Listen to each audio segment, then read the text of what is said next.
The moment my fingers hovered over the cancel transfer button, a lifetime of memories flashed before my eyes. Every birthday cake I'd baked, every late night spent helping with science projects, every college tuition check I'd written, all leading to this moment of reckoning. The screen glowed accusingly in my dimly lit study as rain pattered against the windows of my Rose Hill estate. With one simple click, I would unravel the safety net I'd spent decades weaving for my only son. My hand trembled, not from age as Alaric assumed, but from the magnitude of what I was about to do. Before we jump back in, tell us where you're tuning in from, and if this story touches you, make sure you're subscribed, because tomorrow, I've saved something extra special for you. I pressed the button. $2. $7 million would not be transferred to Lumina Biotechnologies. My son's dream company would not launch next week. And for the first time in my 67 years, I felt the exhilarating lightness of putting myself first. My name is Alara Blackwood, and until 6 months ago, I was the invisible force behind one of the country's most successful pharmaceutical companies. As the founder and CEO of Meridian Therapeutics, I'd built an empire from a tiny research lab in my garage to a multi-billion-dollar corporation that had revolutionized diabetes treatment. When I sold the company last year for $230 million, I thought I'd finally earned my peace. Mornings in my garden, afternoons at my pottery wheel, evenings with classic novels I'd put off reading for decades. What I didn't anticipate was becoming my son's personal bank. Alaric had always been ambitious. Even as a child, he wasn't content with a lemonade stand. He wanted a lemonade franchise. When other teenagers got summer jobs at the mall, he started a lawn care service that employed half the neighborhood kids. I admired his drive. It reminded me of myself at his age. Before I'd become pregnant with him at 22, I'd been on track to become the youngest research director at Fairview Pharmaceuticals. His father, Dominic, hadn't wanted children so early in our careers, but I'd been determined to have both, a family and professional success. When Dominic walked out on us, claiming I was too ambitious for a mother, I doubled down on proving him wrong. I worked night shifts in labs while completing my PhD, hired reliable sitters, and read bedtime stories to Alaric over video calls when I traveled for conferences. It wasn't traditional motherhood, but I made sure he never lacked for anything, especially opportunities. Perhaps I overcompensated. While other parents gave their children weekly allowances, I funded Alaric's first business when he was 16, a custom computer building service that netted him enough to buy his first luxury car before college. When his tech startup failed after graduation, I covered his debts without question. When he married Nisa, an interior designer with expensive taste, I gifted them a waterfront condo in Azure Bay as a wedding present. "You're investing in greatness, Mom," he'd always say, his charismatic smile melting any concerns I might have voiced. And I believed him. I wanted to believe him. The afternoon that changed everything was unremarkable in every way. Spring sunshine filtered through the cherry blossoms outside my home office window. Cervantes, my elderly corgi, dozed at my feet as I reviewed the quarterly earnings from my investment portfolio. When my phone rang and Alaric's name flashed on the screen, I felt that familiar warmth that mothers never quite outgrow. "The proposal's finished," he announced without preamble. "Lumina's going to revolutionize personalized medicine, Mom. The proprietary algorithm we've developed can predict drug efficacy based on genetic markers with 97% accuracy. This isn't just another startup. This is the future of healthcare." His enthusiasm was infectious. For the past year, he'd been developing Lumina Biotechnologies with his former college roommate, Thorne. Every conversation we'd had since Christmas had revolved around their breakthrough technology. "That's wonderful, honey," I said, genuinely proud. "When are you meeting with investors?" "That's why I'm calling." His voice took on that subtle shift I'd learned to recognize, the tone he used when he wanted something. "Venture capital is too slow, and they'll want too much equity. This technology is too valuable to give away chunks to people who don't understand it. I knew what was coming next. I need $7 million for launch capital. Equipment, lab space, clinical trials, regulatory approval, we've mapped it all out. With your backing, we could be operational by fall and profitable within 18 months. The amount didn't shock me. After selling Meridian, I had more wealth than I could spend in my lifetime. What surprised me was my hesitation, a new sensation, when it came to supporting Alaric's ventures. That's a significant investment, I said carefully. I'd like to review the business plan and financials before committing. Mom, this opportunity won't wait. We have a narrow window before competitors catch up. I need an answer today. Alaric, you know I believe in you, but proper due diligence. Due diligence? He laughed, but there was an edge to it. Mom, you founded a pharmaceutical company. You know how this industry works. Speed to market is everything. Which is exactly why careful planning is essential, I countered. The conversation continued in this vein for another 20 minutes. Him pressing, me requesting more information. Finally, he sighed dramatically. Fine, I'll send over the prospectus, but I need your decision by tomorrow. Thorne has another investor interested, but I told him I wanted to keep this in the family. After we hung up, I sat in contemplative silence, one hand absently stroking Cervantes's soft fur. Something felt different this time. Perhaps it was the pressure for an immediate decision. Or maybe it was the subtle dismissal of my business expertise, as if I hadn't navigated the same regulatory landscape for 30 years. The prospectus arrived an hour later. As I scrolled through the document, my professional instincts triggered warning signals. The market analysis was suspiciously optimistic. The patent application status was vague. The burn rate calculations ignored several key expenses. But most concerning was the ownership structure.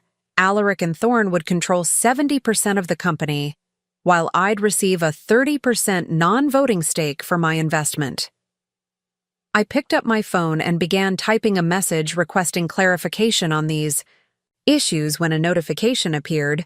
Alaric had accidentally included me on an email chain with Thorne.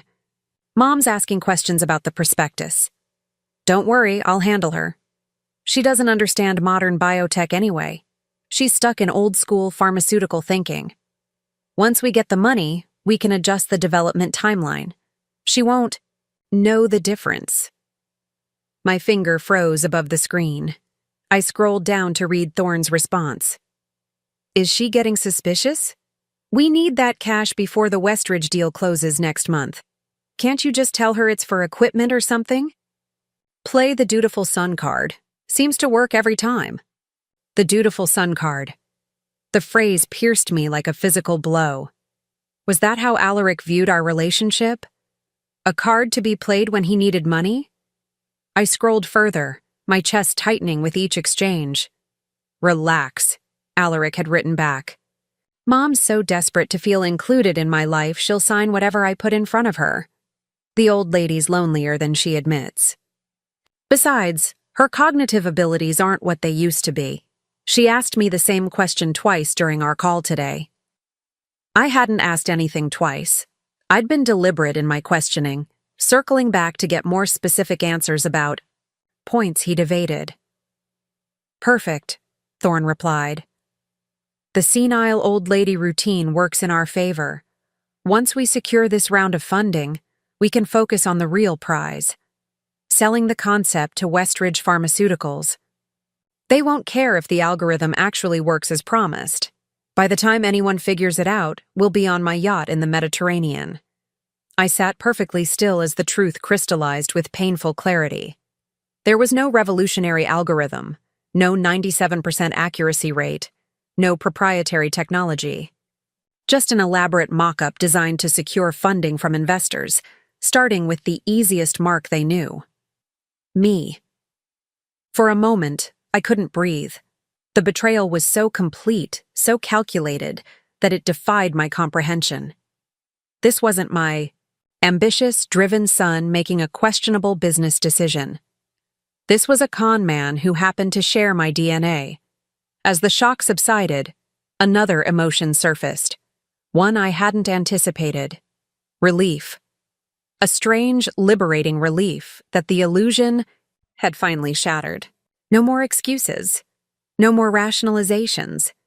No more hoping that one day my sacrifices would earn his genuine respect. I closed the email and set my phone down. Then I did something I'd never done before. I poured myself a glass of the 30-year-old Scotch I'd been saving for a special occasion and walked out to my garden terrace. The western sky blazed orange and pink as the sun began its descent behind the mountains. I sipped the amber liquid slowly, feeling its warmth spread through my chest. How many sunsets had I missed over the years, too busy building a company, raising a child, trying to prove my worth to a world that never asked me to? That night, I didn't call Alaric to confront him. I didn't compose an angry email or text message. Instead, I slept more peacefully than I had in years. Preparing and narrating this story took us a lot of time, so if you are enjoying it, subscribe to our channel. It means a lot to us. Now back to the story. The following morning, I made 2 appointments, one with my financial advisor and one with my therapist. Then, I took Cervantes for a long walk through Rose Hill Park, paying attention to details I'd always been too busy to notice. The pattern of lichen on stone walls, the complex songs of nesting birds, the way sunlight filtered through newly unfurled leaves. When I returned home, Alaric had left 3 voicemails and 5 text messages, each increasingly urgent. "Mom, did you review the prospectus? We need to move on this today." "Mom, Thorne's other investor is pressing for an answer. Call me ASAP." "Is everything okay? You always answer by now. Call me back." "Mom, this is getting ridiculous. This opportunity won't wait." "Fine. If you don't want to be part of my success, just say so. I thought you believed in me." I typed a brief response. "Coming down with something. We'll call tomorrow." His reply was immediate. "That's fine, but I need a yes on the funding today. I can handle the paperwork later. Just need your verbal approval to secure the lab space." Of course he did. Instead of responding, I called my old friend and attorney, Imogen Vega. "Ilara," her rich voice answered on the second ring. "To what do I owe this pleasure? Don't tell me you're starting another company. Retirement suits you too well." "Not a company," I replied. "I need advice about Alaric." 2 hours later, I had a comprehensive picture of my son's financial situation, and it was far worse than I'd imagined. The Azure Bay condo I'd gifted them was mortgaged to the hilt. 3 credit cards were maxed out. The luxury cars were leased under my corporate entity. And most alarmingly, Alaric had taken out a $450,000 personal loan from Coastal Heritage Bank 3 months ago, using my name as a co-signer. I had never signed those papers. "That's forgery," Imogen stated flatly. "We need to report this to the authorities immediately." "No," I said, surprising myself with the steadiness in my voice. "Not yet. I need time to think." "Ilara?" Imogen's tone softened. "I've known you for 30 years. You've always been the most rational person in any room. Don't let maternal instinct cloud your judgment now.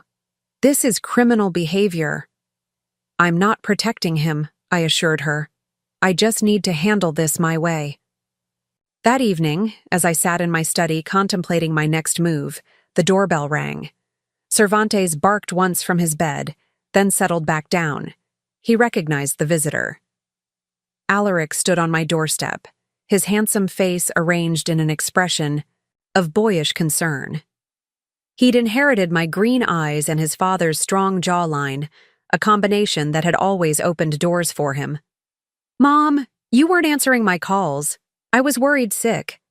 He stepped forward to embrace me, the scent of expensive cologne enveloping us both. I returned the hug with mechanical politeness, then stepped back. "I'm fine, just tired. Come in." He followed me to the kitchen, where I busied myself making tea. His eyes scanned my movements with unusual intensity. "You don't seem sick," he observed cautiously. "Just a headache." I set the kettle on the stove. "How's Nissa?" "She's great. Working on a new client's lake house." He leaned against the counter, trying to look casual. "Did you get a chance to look over the materials I sent?" "I did." "And?" His eagerness was palpable. I turned to face him fully. "I have some concerns about the financial projections." His expression flickered briefly before settling into patient condescension. "Mom, tech valuations work differently from traditional pharma. The metrics you're used to don't apply here. I understand disruptive technologies, Alaric. I've funded enough of them, but even disruptors need solid science behind them." A shadow crossed his face. "What are you saying?" "I'm saying I need proof that this algorithm works as claimed. I'd like to meet with your development team and see a demonstration." He laughed, but it didn't reach his eyes. "Mom, the code is highly proprietary. We can't risk—" "I built and sold a pharmaceutical company, Alaric. I know how to sign an NDA." His jaw tightened almost imperceptibly. "It's not about trust. It's about protecting our intellectual property at this delicate stage." "I see." I poured hot water into 2 mugs. "Well, without seeing evidence of a functional product, I'm afraid I can't provide the funding." Alaric's charm disappeared like a switch had been flipped. "Are you serious? After everything I've put into this? After telling Thorne I could deliver the investment?" I stirred honey into my tea with deliberate slowness. "I'm just being diligent. Any investor would ask the same questions. You're not just any investor. You're my mother." His voice rose, sharply. "This is my chance to finally build something significant, to step out from your shadow. And you're sabotaging me because your feelings are hurt that I didn't consult you earlier?" I raised an eyebrow. "Is that what you think this is? About my ego? What else could it be? I've presented you with the opportunity of a lifetime, technology that could transform healthcare as we know it, and you're nitpicking the prospectus like some entry-level analyst." I took a calm sip of tea. "The bank called about the loan, Alaric." His face went blank. "What loan?" "The $450,000 from Coastal Heritage. They're concerned about the missed payments." A series of calculations visibly ran behind his eyes. That must be some mistake. I don't have a loan with them." "Not in your name, no. In mine. As co-signer." He swallowed hard. "I might have used your name as a reference." "Stop." I set my mug down gently. "We both know what you did. The question is why." For a moment, I thought he might continue denying it. Instead, his expression hardened into something I'd never seen before: contempt. "Because I needed it, and you would have said no. You've been tightening the purse strings ever since you sold Meridian, acting like I'm some irresponsible child who can't be trusted. Forging my signature on loan documents rather proves that point, doesn't it?" He slammed, his hand on the counter, making Cervantes jump up with a startled yelp. "You have hundreds of millions sitting in accounts doing nothing. What does it matter if I needed some capital? Everything I've built has been to make you proud, to continue your legacy." "My legacy?" I felt an unexpected calm settling over me. My legacy was built on real science, real products that helped real people, not smoke and mirrors designed to separate investors from their money. His eyes widened. "What are you talking about?" "The email chain with Thorne. You accidentally included me." The color drained from his face. For several seconds, he seemed genuinely at a loss for words. Then, remarkably, he laughed. A hollow, unpleasant sound. "Well, this is awkward." I said nothing, just watched as he paced the kitchen, running his hands through his perfectly styled hair. "Look, Mom, business communication sometimes sounds harsh out of context. Thorne has a crude sense of humor. Stop. I held up my hand. Don't insult my intelligence on top of everything else. He stopped pacing and faced me, something calculating entering his expression. Fine. Cards on the table. Yes, we exaggerated. Some of the technical specifications. That's how fundraising works these days. But the concept is sound, and with proper funding, we can make it real. And the Westridge deal? Selling them technology you know doesn't work? He shrugged, a gesture so callous it made my heart constrict. Companies acquire intellectual property and concepts all the time. Once they own it, what they do with it is their business. I stared at my son, this stranger wearing Alaric's face, and tried to pinpoint exactly when I'd lost him. Had he always been this person, or had I created him through years of indulgence? Had my attempts to give him everything his father had denied him actually robbed him of something essential? I'll make you a deal, I said finally. I'll transfer $7 million to Lumina tomorrow, as requested. His expression brightened instantly. I knew you'd understand once I explained. On one condition, I continued. You pay back the forged loan immediately, with a written confession of what you did, which I'll keep in my safe. If you ever attempt anything like this again, I'll take it straight to the authorities. He considered this for barely a second, before nodding eagerly. Of course, absolutely. I was going to pay that back anyway as soon as Lumina took off. I'm sure you were. I stood up, signaling the end of our conversation. I'll make the transfer tomorrow morning. Send me the account. Details. After he left, I sat in my darkened kitchen for a long time, Cervantes resting his head sympathetically on my knee. The house felt oppressively quiet, the weight of decades of memories pressing in from all sides.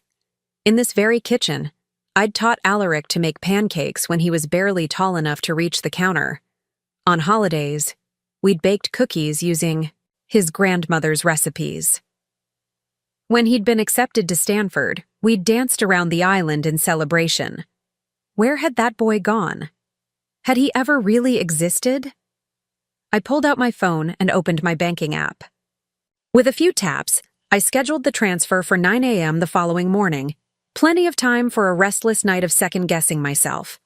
But when morning came, I didn't second-guess. I didn't waver. I didn't transfer the money.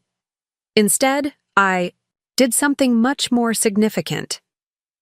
The late morning sun streamed through my office window as I closed my laptop with a definitive click.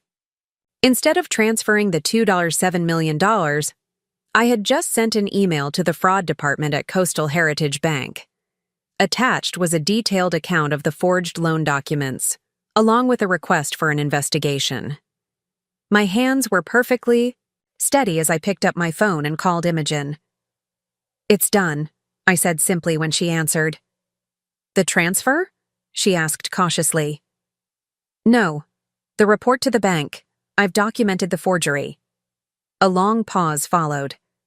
Ilara, are you sure about this? Absolutely. I stood up and walked to the window, watching a pair of cardinals flit between the dogwood branches. It's time Alaric understood that actions have consequences. He could face criminal charges. I know. And you're prepared for that? The question hung in the air like a test.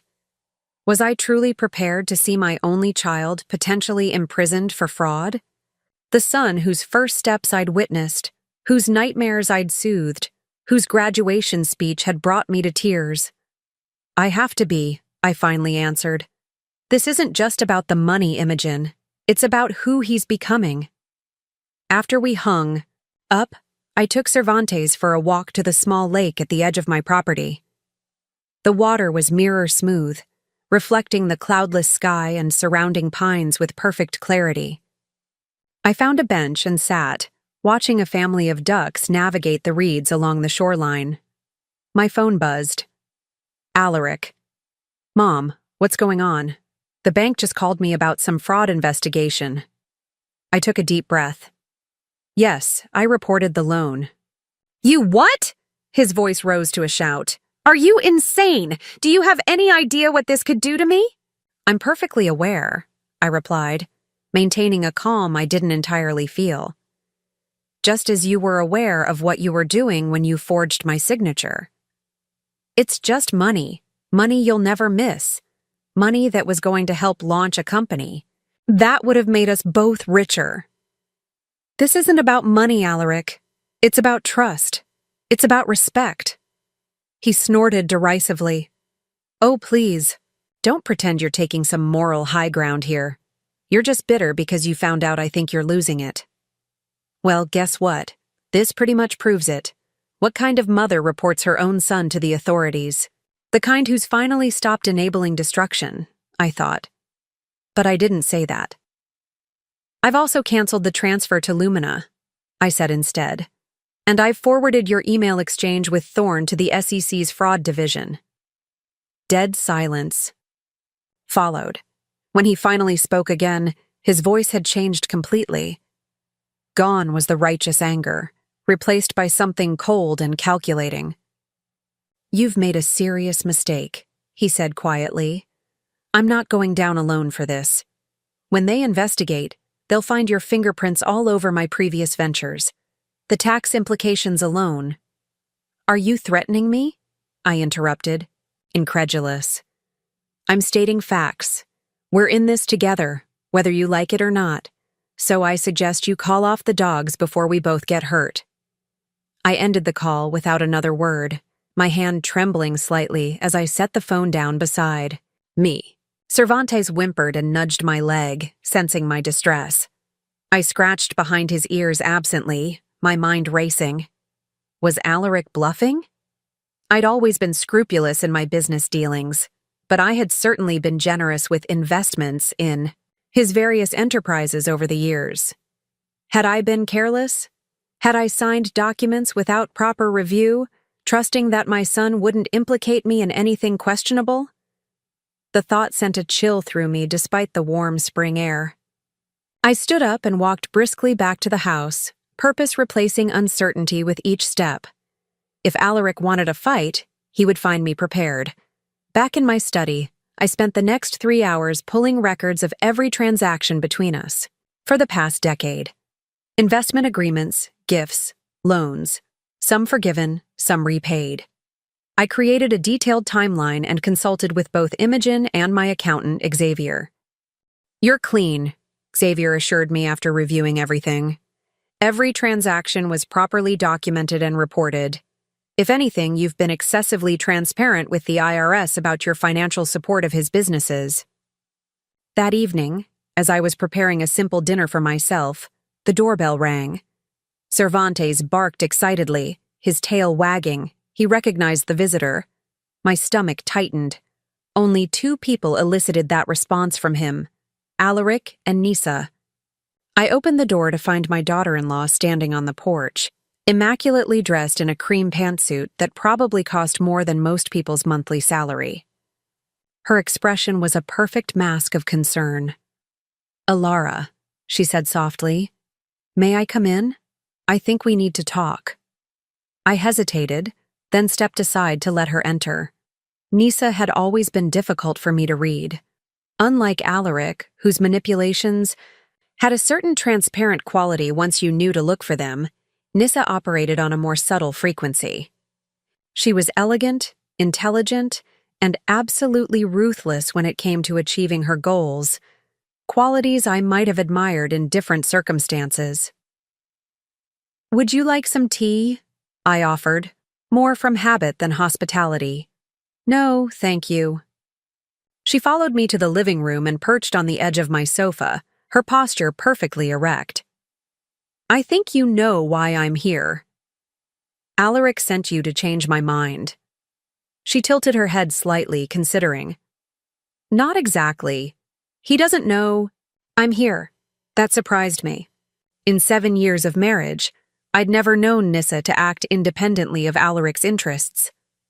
I'm listening, I said, settling into the armchair across from her. You've put us in an impossible position, Alara. The bank investigation, the SEC, tip. Do you realize what this will do to our reputation? Our future? I didn't put you in this position. Alaric's actions did. She waved this away impatiently. Let's not be childish about assigning blame. What's done is done. The question is how to move forward with minimal damage to all parties. And how do you suggest we do that?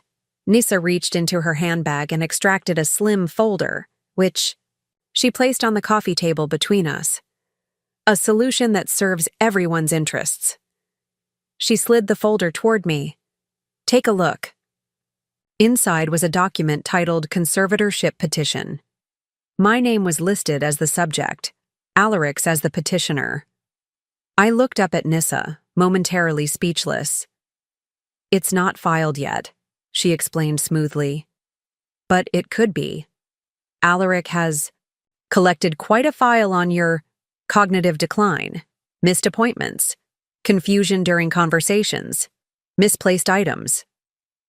The gardener and housekeeper will testify they've observed concerning behaviors. Your own physician has noted memory concerns at your last physical. Dr. Kessler had done no such thing. I'd been in perfect health at my last checkup. That would be perjury, I said, keeping my voice steady. Would it? Nisa raised a perfectly shaped eyebrow. Ilara, be reasonable. You're 67.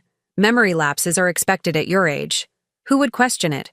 Especially when the alternative explanation is that a devoted son is committing fraud against his own mother. I sat very still, absorbing the full implications of what she was proposing. They weren't just threatening me with financial entanglement. They were threatening to take away my autonomy completely. So this is your solution? I finally asked. I drop the fraud reports, transfer the money to Lumina, and in exchange, you don't try to have me declared incompetent? I prefer to see it as a family working through a misunderstanding. Alaric made a mistake with the loan. He admits that. But reporting him to authorities is an overreaction that helps no one. We're offering a path back to normalcy. Normalcy, I repeated, where I finance your lifestyle without question while you plot behind my back. Nissa sighed as if disappointed by my stubbornness. We all benefited from the arrangement, Alara. You got to feel needed and involved in your son's life. We received the financial support to maintain appearances in circles that have helped your social standing as well. It was symbiotic. I almost laughed at the cold assessment of our relationship. In Nissa's world, everything was transactional, even family bonds. And if I refuse this generous offer? Then we proceed with the conservatorship petition. Your recent erratic behavior, making false accusations, threatening your own son with criminal charges, will support our case that you're no longer capable of managing your affairs. I stood up, my decision made. I think you should leave. Now. Nisa remained seated, her gaze level. You haven't given me your answer. I believe I have. She finally rose, smoothing her already perfect slacks. You have 24 hours to reconsider. After that, the petition will be filed. After showing her out, I leaned against the closed door, my heart pounding. The audacity of their scheme was breathtaking. Not content with merely stealing from me, they now planned to strip me of my legal rights, my dignity, my independence. I returned to the living room and picked up the conservatorship petition, reading it more carefully this time. The document was professionally prepared, with supporting exhibits referenced throughout. This wasn't a hastily assembled threat. They had been planning this for some time. I called Imogen again, this time activating the video feature so I could show her the petition. This changes everything, she said grimly after examining it. They're playing hardball. Even if the petition ultimately fails, the process itself would be invasive and humiliating for you. What are my options? Legally, we fight it, of course. But given Alaric's apparent willingness to forge documents and commit perjury, we need to approach this differently. We need evidence of your competence that's irrefutable, and evidence of their conspiracy that's equally clear. I nodded slowly, a plan beginning to form in my mind. I think I know how to get both. The next morning, I called Alaric and asked him to meet me for lunch. I suggested Bellini's, an upscale restaurant downtown where he'd proposed to Nisa 7 years earlier. The sentimental location was calculated. I wanted him to believe I was softening. When I arrived, he was already seated at a corner table, nursing a scotch despite the early hour. He stood as I approached, his expression wary. "Mom," he said, leaning in to kiss my cheek. I allowed it, noting the familiar scent of his cologne, a gift I'd bought him for his 30th birthday. "I'm glad you called." "Thank you for meeting me," I replied, taking my seat. "I think it's time we discussed how to resolve this situation." Relief flickered across his face. "Nisa mentioned you two had talked. I hope you understand we're just trying to protect everyone's interests here." "Including mine?" I raised an eyebrow. "Of course." He had the decency to look slightly abashed. "The conservatorship was just a contingency plan. Obviously, we'd prefer not to go that route." "Obviously," I echoed, opening my menu. "I suggest the risotto." "It's excellent here," we ordered, making painfully polite small talk until our meals arrived. Only after the waiter had retreated did I broach the real subject of our meeting. "I've been thinking about your situation with Coastal Heritage," I began carefully, "and about Lumina." Alaric set down his fork, suddenly attentive. "And? I may have overreacted by reporting the forgery. After all, you are my son. Family should resolve issues privately when possible." "Exactly," he agreed, eagerly. "I made a mistake, Mom. I admit that, but I never intended to harm you." I took a sip of water, watching him over the rim of my glass. "So you say, but trust, once broken, is difficult to repair." "I know." He reached across the table to take my hand. "Let me make it right. Tell me what you need from me." "First, I need to understand exactly what happened with the loan. Why didn't you just ask me directly?" He sighed, withdrawing his hand. "Because you've been increasingly cautious with your investments lately. Ever since selling Meridian, you've been harder to convince. I was afraid you'd say no, and I needed the capital urgently." "For what purpose?" "The loan predates Lumina's formation." He shifted uncomfortably. "There were gambling debts from a private poker game, high stakes. I was sure I could win it back, but—" "You lost more," I finished for him. It wasn't the first time Alaric had found himself in this situation. During his college years, I'd bailed him out of similar trouble twice. "And the money is gone now?" "Not all of it. Some went to the initial Lumina setup, lab deposits, equipment, that sort of thing." "And the rest?" He wouldn't meet my eyes. "Various obligations. Translation, luxury purchases, travel, perhaps more gambling to try to recoup losses." The familiar pattern made my heart ache with a strange mixture of disappointment and resignation. "Here's what I'm prepared to offer," I said, keeping my voice businesslike. "I'll withdraw the fraud report with the bank. I'll cover the outstanding loan payments to bring the account current." His face brightened instantly. "Thank you. I promise." I held up my hand. "I'm not finished. In exchange, you will sign a legally binding agreement acknowledging the debt to me personally with a structured repayment plan. You will also provide full financial transparency going forward, including monthly statements for all accounts, personal and business." The brightness dimmed somewhat. "That seems excessive." "Those are my terms. Take them or leave them." He considered this, clearly calculating whether fighting the fraud allegations would be more painful than accepting my oversight. "And what about Lumina? The funding?" "I'm prepared to invest $500,000. Not the full amount you requested. The money will be dispersed in stages based on verified milestones, with full documentation of how it's being spent." $500,000?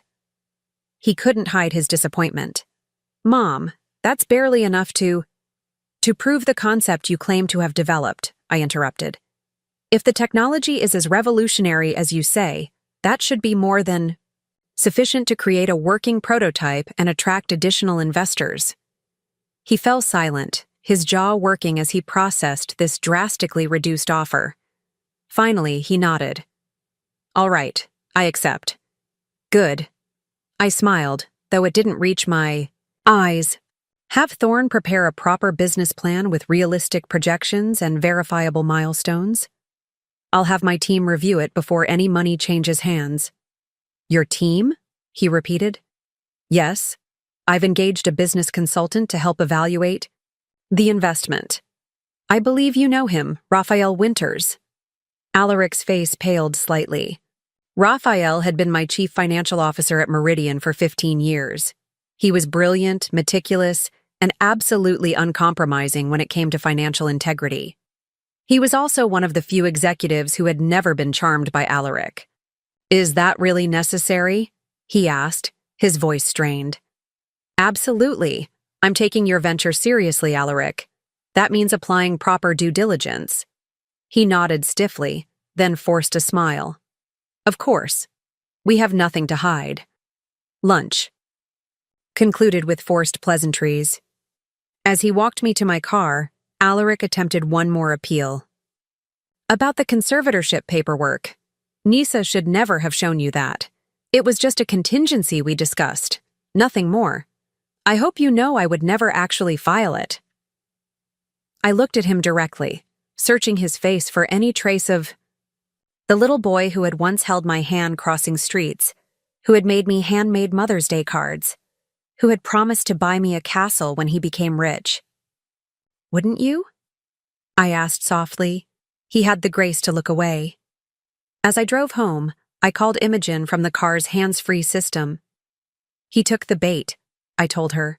Schedule the meeting with Raphael for Thursday, and make sure the recording devices were properly activated during lunch. Already processing the audio, she confirmed. Was he explicit enough about the forgery? Crystal clear. He admitted everything, including his gambling debts and the conservatorship threat. Perfect. What about Thorne? Will he cooperate with this charade? Alaric will make him. He's too desperate for the funding to risk refusing my terms. Later that afternoon, I received a text from Alaric. Thorne's on board. We'll have the revised business plan to you by end of week. I forwarded it to Imogen with a simple message. Phase 1 complete. Phase 2 began the following day. I visited my physician, Dr. Abernathy, for a complete cognitive assessment. After 3 hours of testing, she provided a detailed report confirming what I already knew. I was functioning at exceptionally high cognitive levels for my age, with no signs of impairment. You could teach my medical students a thing or two about mental acuity, she remarked as she handed me the report. May I ask why you requested these tests? Are you experiencing concerning symptoms? Not symptoms, I replied carefully. Concerns of a different nature. She nodded, understanding immediately. Family matters? Something like that. This report should address any questions about your capacity, she assured me. I've been your physician for 20 years, Alara. I'd stake my professional reputation on your competence. Thank you, Regina. That means more than you know. Next, I visited Coastal Heritage Bank, meeting directly with the fraud investigator handling my case. I explained that while the signature on the loan documents was indeed forged, I had decided not to pursue criminal charges against my son. However, I added, I want the record to show that I reported the forgery promptly upon discovering it. And I want to be removed as cosigner immediately. We can certainly document your report, the investigator confirmed. As for removing you as cosigner, that's complicated. Mr. Blackwood wouldn't qualify for the loan without your backing, which he obtained fraudulently, I pointed out. True, we could call the loan due immediately on those grounds. I considered this option. It would certainly create immediate pressure on Alaric, but it might also drive him to more desperate measures. For my plan to work, I needed to maintain the illusion that I was still manipulable. Let's hold off on that for now, I decided. But I want it clearly documented that I've contested the signature and wish to be removed as soon as the bank's policies allow. The third component of Phase 2 required more subtlety. Through Imogen, I arranged a meeting with Thorne Prescott, ostensibly to discuss the revised business plan for Lumina. We met at a quiet cafe near his apartment, neutral territory where Alaric was unlikely to appear unexpectedly. Thorne was younger than I expected, perhaps early 30s, with the polished appearance of someone who'd grown up with privilege. His handshake was firm, his smile practiced. Mrs. Blackwood, it's a pleasure to finally meet you. Alaric speaks of you often. I'm sure he does, I replied dryly. Shall we get straight to business? I understand you're reworking the Lumina proposal based on my revised investment parameters. Yes, we're adjusting our timeline and deliverables to accommodate the initial funding level. His tone carried just a hint of condescension, the tech entrepreneur humoring the old-school investor who didn't quite grasp the vision. I've reviewed your background, Mr. Prescott. Harvard Business School, followed by 2 startups, both acquired, though at relatively modest valuations. No scientific training, despite Lumina being positioned as a biotech venture. He blinked, clearly surprised by my directness. I handle the business operations. Our technical team doesn't exist, I finished for him. At least not beyond the contract developers you've engaged for rudimentary coding. His surprise turned to wariness. I'm not sure what Alaric has told you about our operation. Alaric has told me a great many things. I'm more interested in what you can tell me. Thorne leaned back, his expression shifting to calculation. What exactly are you looking for, Mrs. Blackwood? The truth, which I already have, courtesy of your email exchanges with my son. Color drained from his face. Those messages were explicit about your intentions to defraud investors, beginning with me. I opened my tablet and turned it toward him, displaying the damning email thread. What I'm curious about is whether you're willing to risk federal charges for your part in this scheme. Are you threatening me? He asked, his voice barely above a whisper. I'm offering you an opportunity. Testify about Alaric's plan, including the forged loan documents and the conservatorship threat, and I'll exclude you from any legal action I pursue. You'd do that to your own son? Genuine shock registered on his face. My son is making choices that will destroy his life if left unchecked. Sometimes love means allowing natural consequences to take their course. Thorne was silent for a long moment, visibly weighing his options. Finally, he nodded. What do you need from me? A sworn affidavit detailing everything, the fake technology claims, the plan to sell non-existent intellectual property to Westridge, Alaric's admission of forgery. Everything. He'll know it was me. He'll come after me. I shook my head. Not if we structure this correctly. The affidavit stays sealed unless he forces my hand. Think of it as insurance. And in exchange, you walk away clean, and I don't contact the 2 investors from your previous startup who might be interested to learn how you misrepresented the user metrics before acquisition. His eyes widened slightly. You've been thorough. I built a pharmaceutical company from nothing, Mr. Prescott. Due diligence is second nature to me. By week's end, I had assembled everything I needed. Medical certification of my cognitive competence, bank documentation of the forgery report, Thorne's notarized affidavit, and the restaurant recording of Alaric admitting to both the forgery and the conservatorship threat. Phase 3 was ready to begin. Saturday morning dawned with unusual clarity, the kind that follows a night of decisive action. I sat at my kitchen island, sipping Earl Grey tea and reviewing the document Imogen had prepared. A comprehensive cease and desist letter addressing both the fraud and the conservatorship threat. Its language was precise, unambiguous, and backed by the evidence I'd gathered over the past week. Cervantes curled at my feet, occasionally lifting his head when I shifted position. His steadfast presence had become even more precious to me. Lately, a reminder that unconditional love did exist in this world, even if not always where one expected to find it. My phone chimed with a text from Alaric.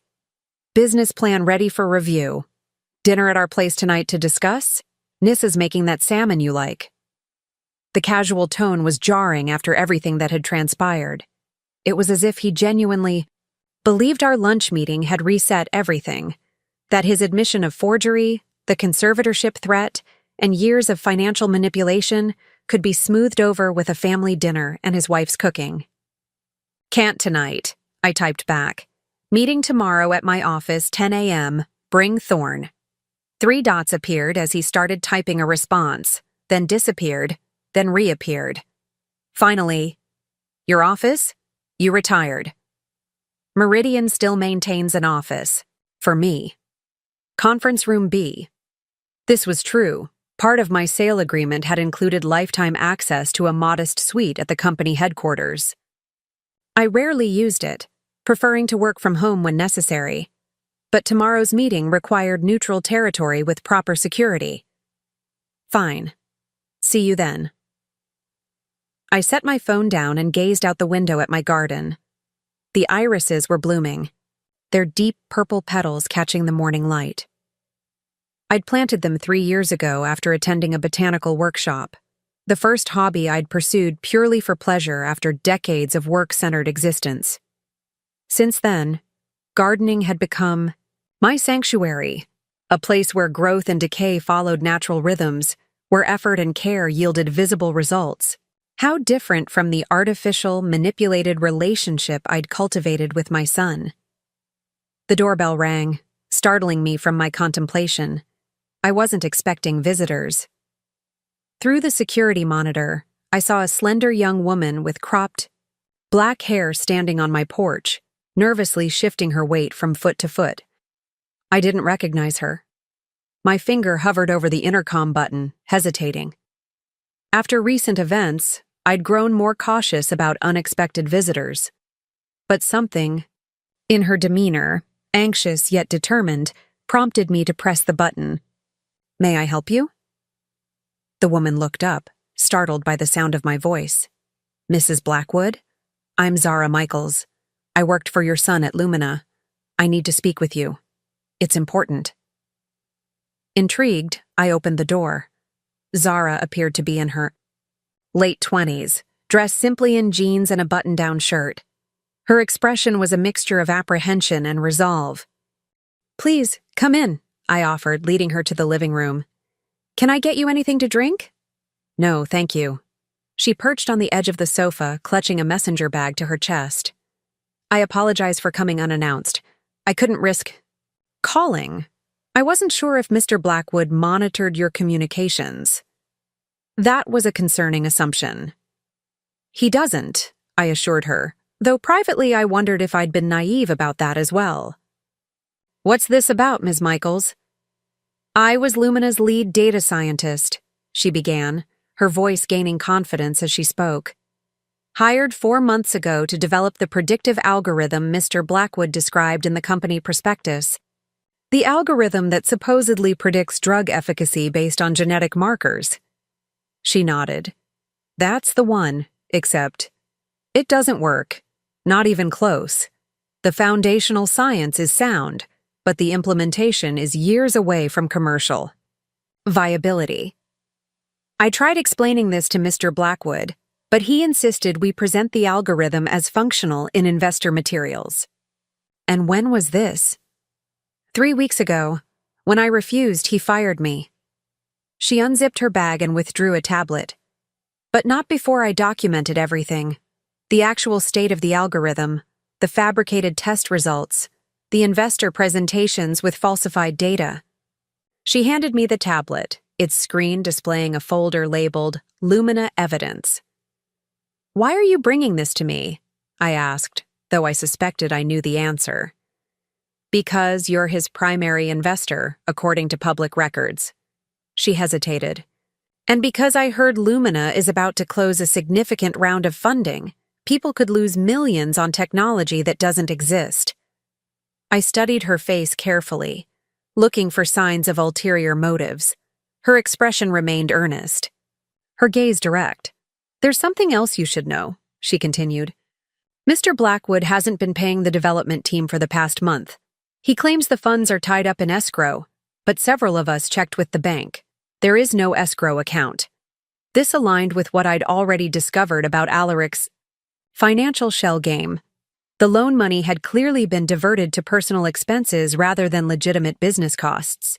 "Thank you for bringing this to me," I said sincerely. "May I keep this tablet temporarily?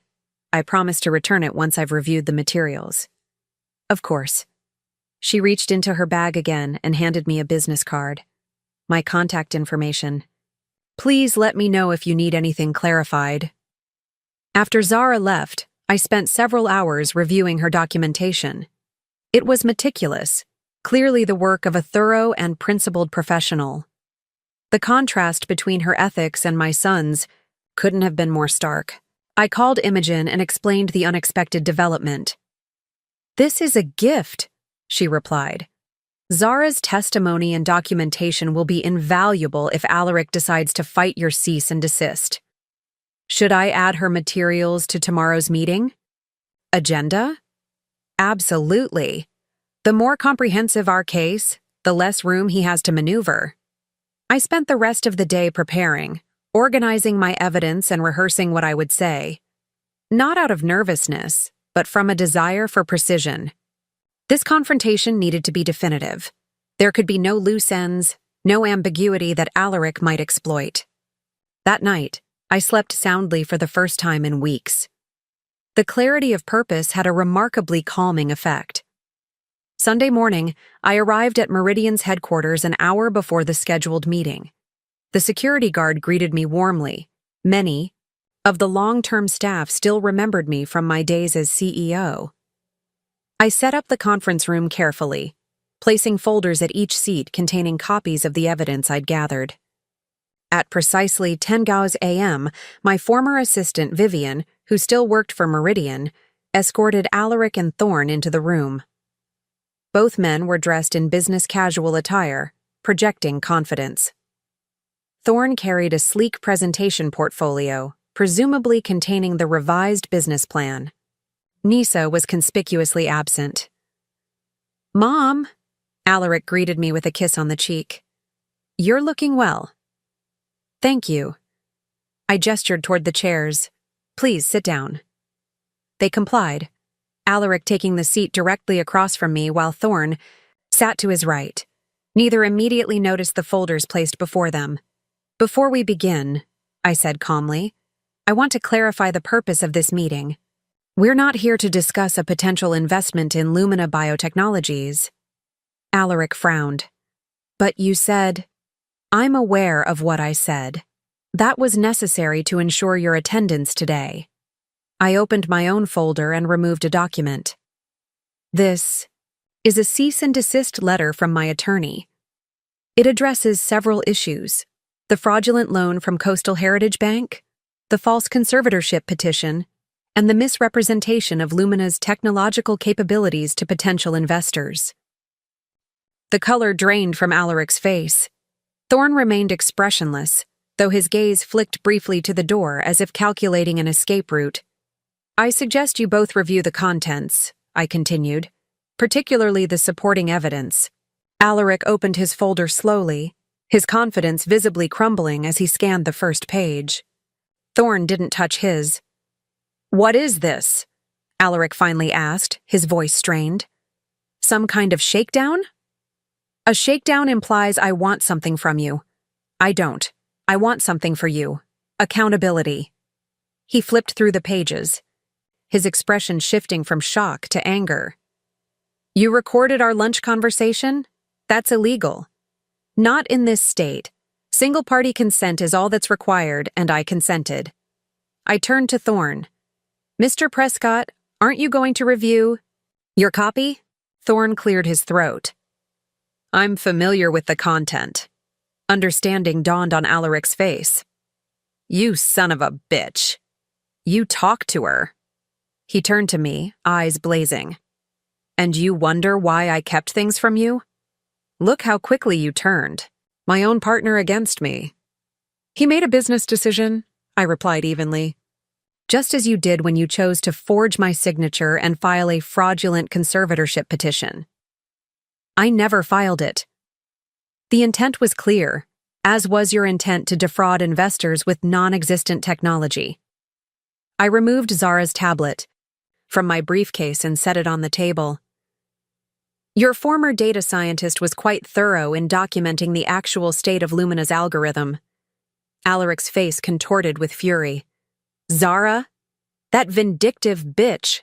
I fired her for incompetence. Her documentation suggests otherwise, as does her academic background and professional reputation. He slammed his hand on the table. This is ridiculous. I'm your son. How can you do this to me? I'm not doing anything to you, Alaric. Your actions have created this situation. By trying to build something of my own? By trying to step out of the great Alara Blackwood's shadow for once in my life? By lying. By stealing. By manipulating. Those were your choices, not mine. He leaned forward, his voice dropping to a dangerous whisper. And now you're going to what? Turn me in? Have your own son arrested? How will that look to your precious social circle? My concern isn't appearances, Alaric. It's your character. You're on a destructive path that will eventually lead to consequences far worse than what I'm proposing today.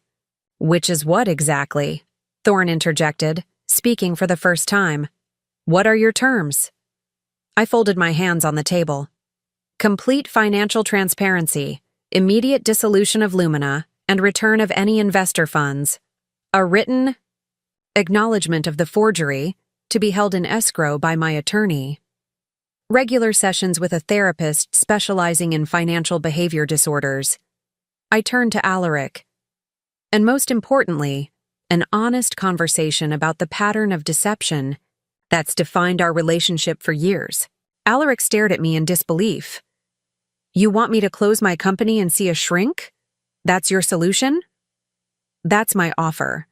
The alternative is that I forward all of this evidence to the appropriate authorities, the bank's fraud division, the SEC, the district attorney's office. The choice is yours. He stood abruptly, sending his chair skidding backward. You've lost your mind. I'm not agreeing to any of this. Then I suggest you retain a good criminal defense attorney. Thorne shifted uncomfortably. Alaric, maybe we should consider— Shut up! Alaric snapped. You've done enough damage. He turned back to me, his face flushed with anger. You think you've won, don't you? The great Alara Blackwood, always. 3 steps ahead. Well, enjoy your victory.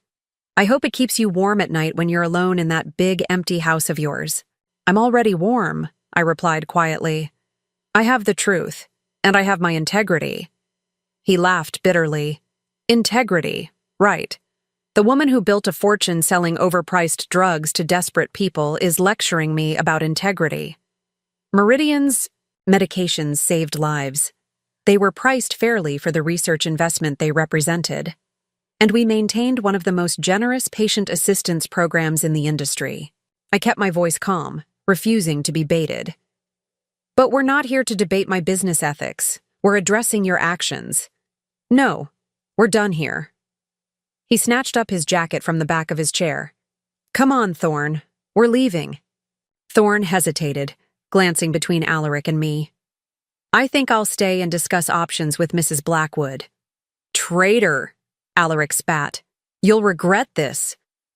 He stormed out, slamming the door behind him with such force that the glass wall of the conference room vibrated. Thorne exhaled slowly. That went about as expected. Yes. I gathered my papers calmly. It did. What happens now? Now we wait. Alaric has 48 hours to accept my terms before I proceed with formal complaints to the authorities. Thorne nodded, his expression pensive. For what it's worth, I didn't know about the conservatorship plan. That was all him and Nisa. But you knew about the forgery and the fraudulent business plan. He had the grace to look ashamed. Yes, I did. Why? You had a promising career before this. 2 successful exits, connections in the venture capital world. Why risk everything on such an obvious scam? Thorne was quiet for a long moment. Because your son is very convincing when he wants to be. He has a gift for making you believe you're special, that you're part of something extraordinary. He smiled ruefully. I imagine you know that better than anyone. I did know. Alaric's charisma had always been his greatest asset and his most dangerous weapon. How many times had I convinced myself that this time would be different, that he'd finally learned his lesson, that his latest venture was legitimate? What will you do now? I asked. Start over, somewhere else, with a legitimate business model. He stood and extended his hand. Thank you for the second chance. Not everyone would have offered that. I shook his hand briefly. Don't waste it. After Thorne left, I remained in the conference room, staring out at the city skyline. The confrontation had gone exactly as I'd anticipated, yet I felt no satisfaction. Only a profound sadness for what might have been. For the relationship Alaric and I could have had if honesty and respect had been its foundation. My phone buzzed with a text from Nissa. We need to talk. Alone. Meet me at Rose Hill Park, the gazebo by the lake. 4 p.m. I considered ignoring it. Nissa was as manipulative as Alaric, perhaps more so in her subtle way. But curiosity won out. What could she possibly have to say that would matter now? I arrived at the park precisely at 4.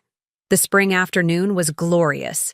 Flowering trees in full bloom, children playing on nearby lawns, elderly couples strolling hand in hand along winding paths. The white Victorian gazebo overlooking the lake was empty when I approached, but moments later, I spotted Nissa walking briskly toward it. She wore dark sunglasses despite the shade of her wide-brimmed hat, and her normally impeccable appearance seemed slightly disheveled. When she removed the glasses as she entered the gazebo, I was shocked to see her right eye swollen and discolored. What happened to you? I asked, genuine concern overriding our adversarial relationship. What do you think happened? Her voice was bitter yet controlled. Alaric came home from your meeting in a rage. When I suggested he should consider your offer, she gestured toward her face. This is what your ultimatum accomplished. I sat down heavily on the gazebo bench. Has he done this before? Not physically. Emotional cruelty is more his style. She remained standing, arms crossed defensively. But he's never been backed into a corner like this before. Nissa, if you're in danger... Save your concern, she interrupted sharply. I'm not here for your pity. I'm here to make a deal. Of course she was. What kind of deal? I have documents, financial records, emails, text messages that prove Alaric's involvement in multiple fraudulent schemes beyond what you already know. Things that could send him to prison for years, not months. I studied her face, trying to read beyond the practiced poise. Why would you tell me this? Why turn against him now? She touched her bruised eye gingerly. Self-preservation. I've spent 7 years building a life with Alaric, investing in his dreams, covering for his indiscretions. I've lied to investors, to friends, even to myself about who he really is.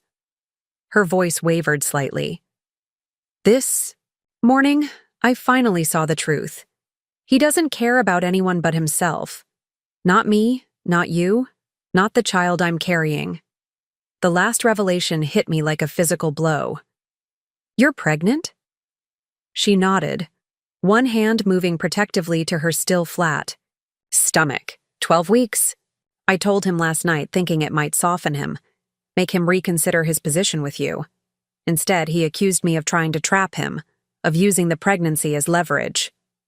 Her eyes hardened. So now I am using it as leverage, just not with him. What do you want from me? I asked, though I already suspected. Financial security, independence. A chance to raise my child away from Alaric's influence. She sat down beside me, close enough that I could smell her expensive perfume. In exchange, I'll give you everything you need to ensure he faces full consequences for his actions. You're asking me to pay you to testify against my own son. The irony wasn't lost on me. To help put the father of your child in prison. I'm offering you the justice you clearly want, she countered, and asking for the security my child deserves. I gazed out at the lake, watching a pair of swans glide across its mirrored surface. The situation had taken yet another unexpected turn, presenting me with a decision I'd never anticipated making. The child, I said finally. My grandchild. Are you certain? For the first time, vulnerability showed through Nissa's composed facade. Yes. Despite everything, I want this baby. Maybe because it's the one honest thing to come out of my marriage. I believed her. Whatever Nissa's faults, and they were numerous, this unexpected honesty rang true. I won't pay you for testimony, I said, my decision crystallizing. That would be legally and ethically wrong. But I will ensure that my grandchild has financial security and educational opportunities, regardless of what happens with Alaric. Her expression shifted from calculation to cautious relief. And me? That depends on your choices going forward. I'm willing to help you establish independence, a reasonable settlement that reflects your situation, not your leverage. But I won't fund the lifestyle you've become accustomed to with Alaric. She considered this, clearly weighing her options. Finally, she nodded. I can accept those terms, on one condition. Which is? You don't tell Alaric about the baby. Not yet. Not until I'm safely away from him. The request troubled me. Despite everything, shouldn't Alaric know he was going to be a father? Then again, given his current state and what he'd done to Nissa, perhaps distance was the safest choice for now. Agreed, I said. But eventually, he should know. Eventually, she echoed, though her tone suggested she had a different timeline in mind. As we left the gazebo and walked toward the parking area, Nissa asked the question I'd been expecting. Will you really do it? Turn him in? Your own son? I stopped and faced her directly. I'm still hoping he'll make the right choice. Accept. Responsibility. Get help. Find a legitimate path forward. And if he doesn't? The swans had taken flight from the lake, their powerful wings carrying them skyward in perfect unison. I watched them until they disappeared against the bright blue expanse. Then yes, I said quietly. I will. Monday morning arrived with an unexpected downpour, dark clouds releasing torrents of rain that drummed against my bedroom windows. I lay awake listening to the storm, Cervantes snoring softly beside me. The weather matched my mood, turbulent, unsettled, yet somehow cleansing. The 48-hour deadline I'd given Alaric would expire tomorrow morning, and still no word. From him beyond a flurry of missed calls immediately after our confrontation, followed by ominous silence. My phone vibrated on the nightstand, a text from Imogen. Urgent, call me. I dialed her immediately. Alara, sorry to wake you, she began without preamble. Alaric emptied his accounts last night, all of them. The bank just flagged it through. Are monitoring. I sat up, suddenly alert. How much? Everything he could access, about $320,000 across personal and business accounts.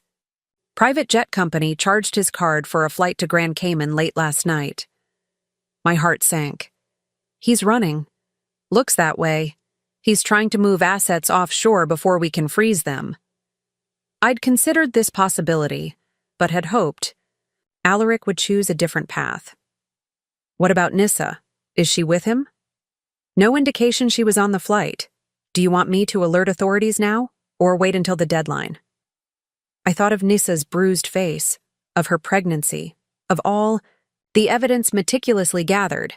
Waiting would only give Alaric more time to hide assets and prepare defenses. Alert them now, I decided. And contact Nisa. Make sure she's safe. After hanging up, I dressed quickly and headed downstairs. The kitchen felt unnaturally quiet save for the rain pattering against the windows. I made coffee mechanically, my mind working through implications and next steps. When my doorbell rang at 7:30 a.m., I assumed it was Imogen with updates.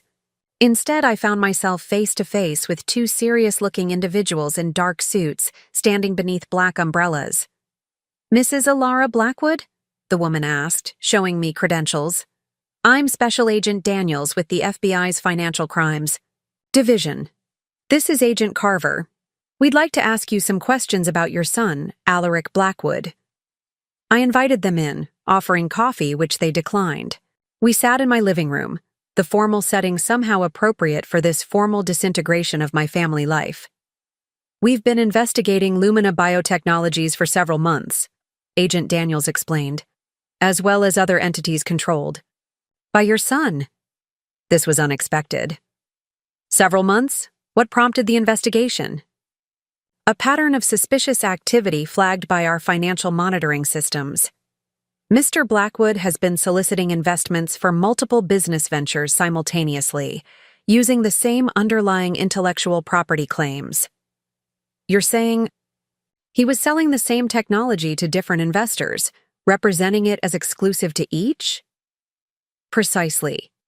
Agent Carver opened a laptop. "We've documented at least 4 separate entities, each with different names and corporate structures, but all claiming ownership of the same proprietary algorithm." My stomach tightened. The scope of Alaric's deception was broader than I'd imagined. "I only became aware of potential fraud recently," I explained. "I was preparing to file formal complaints today." "So we understand," Agent Daniels nodded. "Your attorney contacted our office this morning with substantial evidence. That, combined with our existing investigation, prompted our visit. Do you know where my son is currently?" The agents exchanged glances. "We have reason to believe he left the country last night," Agent Carver confirmed. "We're coordinating with international law enforcement. I provided them with everything. I had the recordings, financial documentation, Zara's evidence, and my own detailed account of events." As they were preparing to leave, Agent Daniels paused. "Mrs. Blackwood, I have to ask, did you have any prior knowledge of your son's activities before your recent discovery?" The question carried clear implications.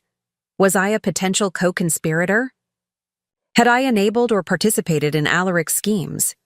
"No," I answered honestly. "I invested in his legitimate ventures over the years. I had no knowledge or involvement in these fraudulent activities." She studied me for a moment, then nodded. "We'll need you to make a formal statement at our office. Your attorney can be present." After they left, I called Imogen and updated her on the FBI's involvement. "This changes things," she said gravely. "It's no longer just about the loan or Lumina. They're building a case for wire fraud, securities fraud, identity theft. Serious federal charges. Have you been able to reach Nisa?" "No answer at their residence or on her cell. I've sent someone to check their condo." The rain continued to fall, sheets of water blurring the view from my windows. I found myself moving restlessly through the house, touching objects laden with memories, photo albums, holiday decorations. The antique chess set Alaric and I had played with on quiet Sunday afternoons when he was a teenager. How had we arrived at this point? When had the bright, ambitious boy I'd raised transformed into someone capable of such calculated deception? Or had I simply been blind to who he truly was all along, seeing only what I wanted to see? The call from Imogen came an hour later. "We found Nisa. She's at Rosedale Medical Center. Admitted last night with multiple injuries." What happened? My voice sounded strange to my own ears, distant and hollow. The neighbor called 911 after hearing shouting and what sounded like furniture breaking. When police arrived, they found Nisa unconscious in the living room. Alaric was already gone. I gripped the counter to steady myself. "How serious are her injuries?" Concussion, broken wrist, facial contusions. Doctor says the baby appears unharmed, but they're monitoring closely. I'm on my way there. Ilara, wait. The FBI is already at the hospital taking her statement. It might be better if... She's carrying my grandchild, Imogen. I need to be there. The hospital corridors were bright and antiseptic, a stark contrast to the gloomy weather outside. I found Nisa's room easily enough. It was the one with a police officer stationed outside the door. After identifying myself and explaining our relationship, I was allowed entry. Nisa lay propped against white pillows, her normally flawless face marred by deep bruising. A cast encased her left wrist. When she saw me, her expression remained carefully neutral. I told them everything, she said without preamble, her voice raspy. About the forgery, the conservatorship plan, Lumina, all of it. I signed a formal statement. I approached her bedside slowly. I'm not here about that. I came to make sure you and the baby are all right. Something flickered in her eyes, surprise, perhaps, or wariness. The doctors say the fetus is stable, no signs of detachment or distress. Good, that's good.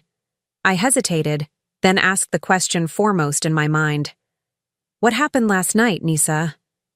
She looked away, focusing on the rain-streaked window. Alaric came home after making some calls. He said he had a solution to our problems, that we were leaving the country, starting fresh somewhere without extradition. When I told him I wouldn't go, that I'd spoken to you. Her voice trailed off. He lost control, I finished for her. She nodded almost imperceptibly. I never thought he would. Not like this. He's been verbally cruel before, manipulative, but never physical. Not until yesterday at the gazebo. Her hand moved protectively to her abdomen. When he started throwing things, I told him about the baby, thinking it would calm him down. It didn't. No. He accused me of planning it as some kind of insurance policy, said I was conspiring with you against him. A single tear traced down her bruised cheek. He said he'd make sure I never saw a penny of his money, that he'd be gone before anyone could stop him. I pulled a chair close to her bedside and sat down, feeling suddenly tired beyond measure. He took a private jet to Grand Cayman last night. The FBI is tracking him. They won't find him, she said with quiet certainty. Alaric has been preparing for this possibility for months. Offshore accounts, alternative identities, contacts in countries without extradition treaties. He has a whole escape infrastructure in place. The revelation shouldn't have surprised me, yet it did.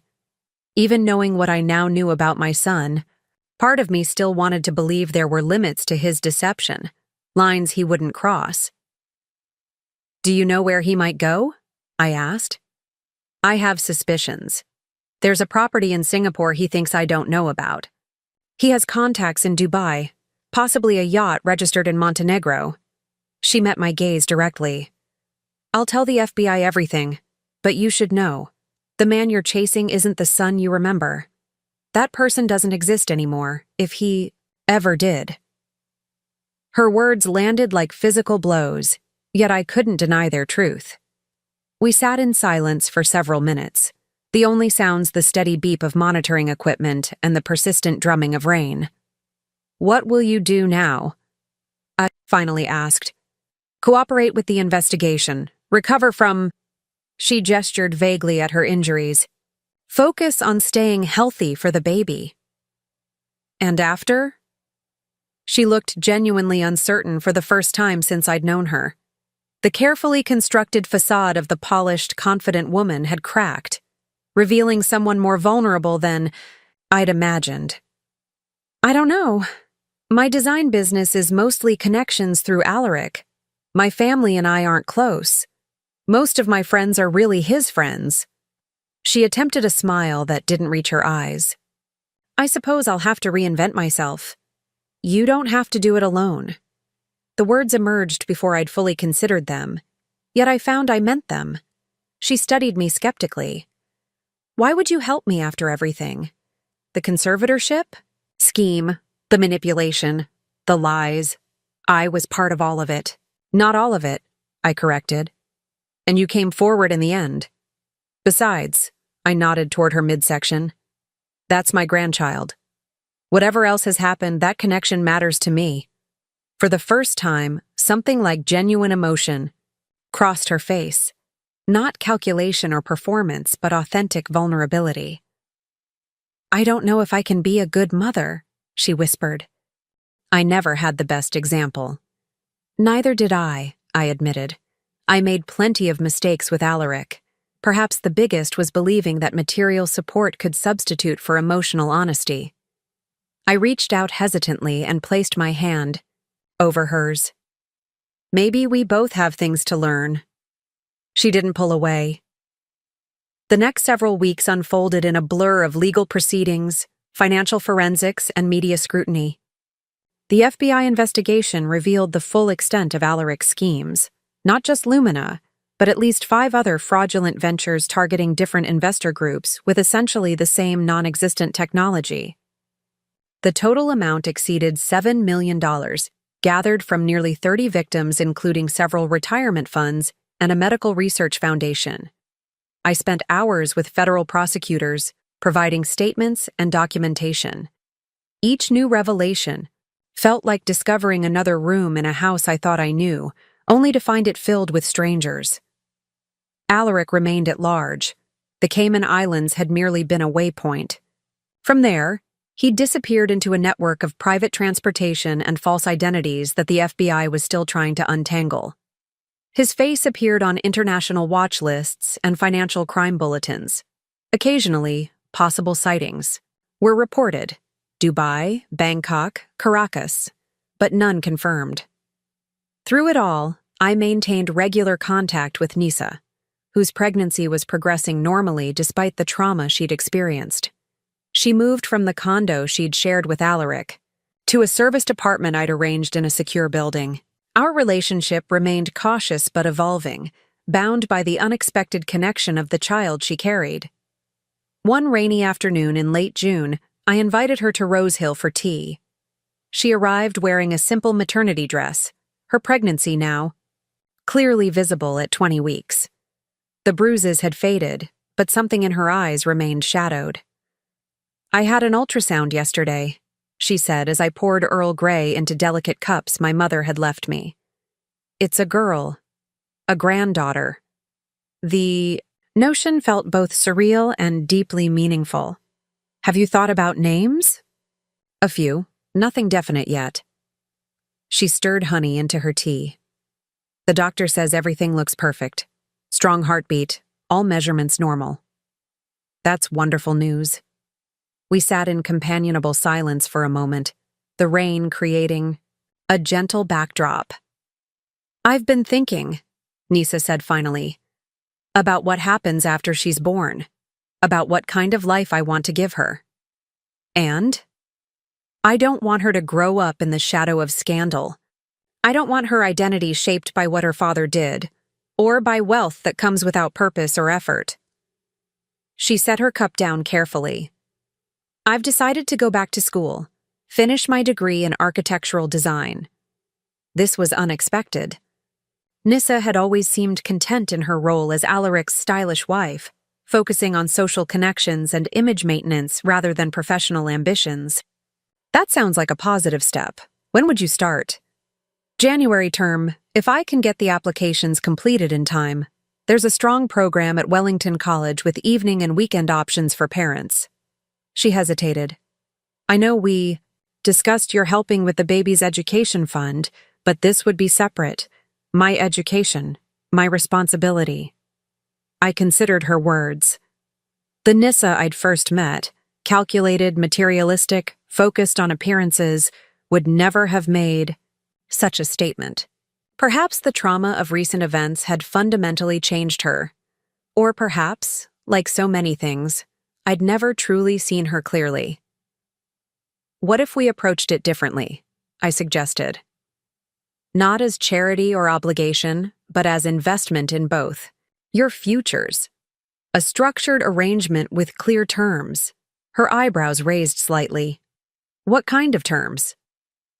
Tuition and childcare costs covered while you're in school.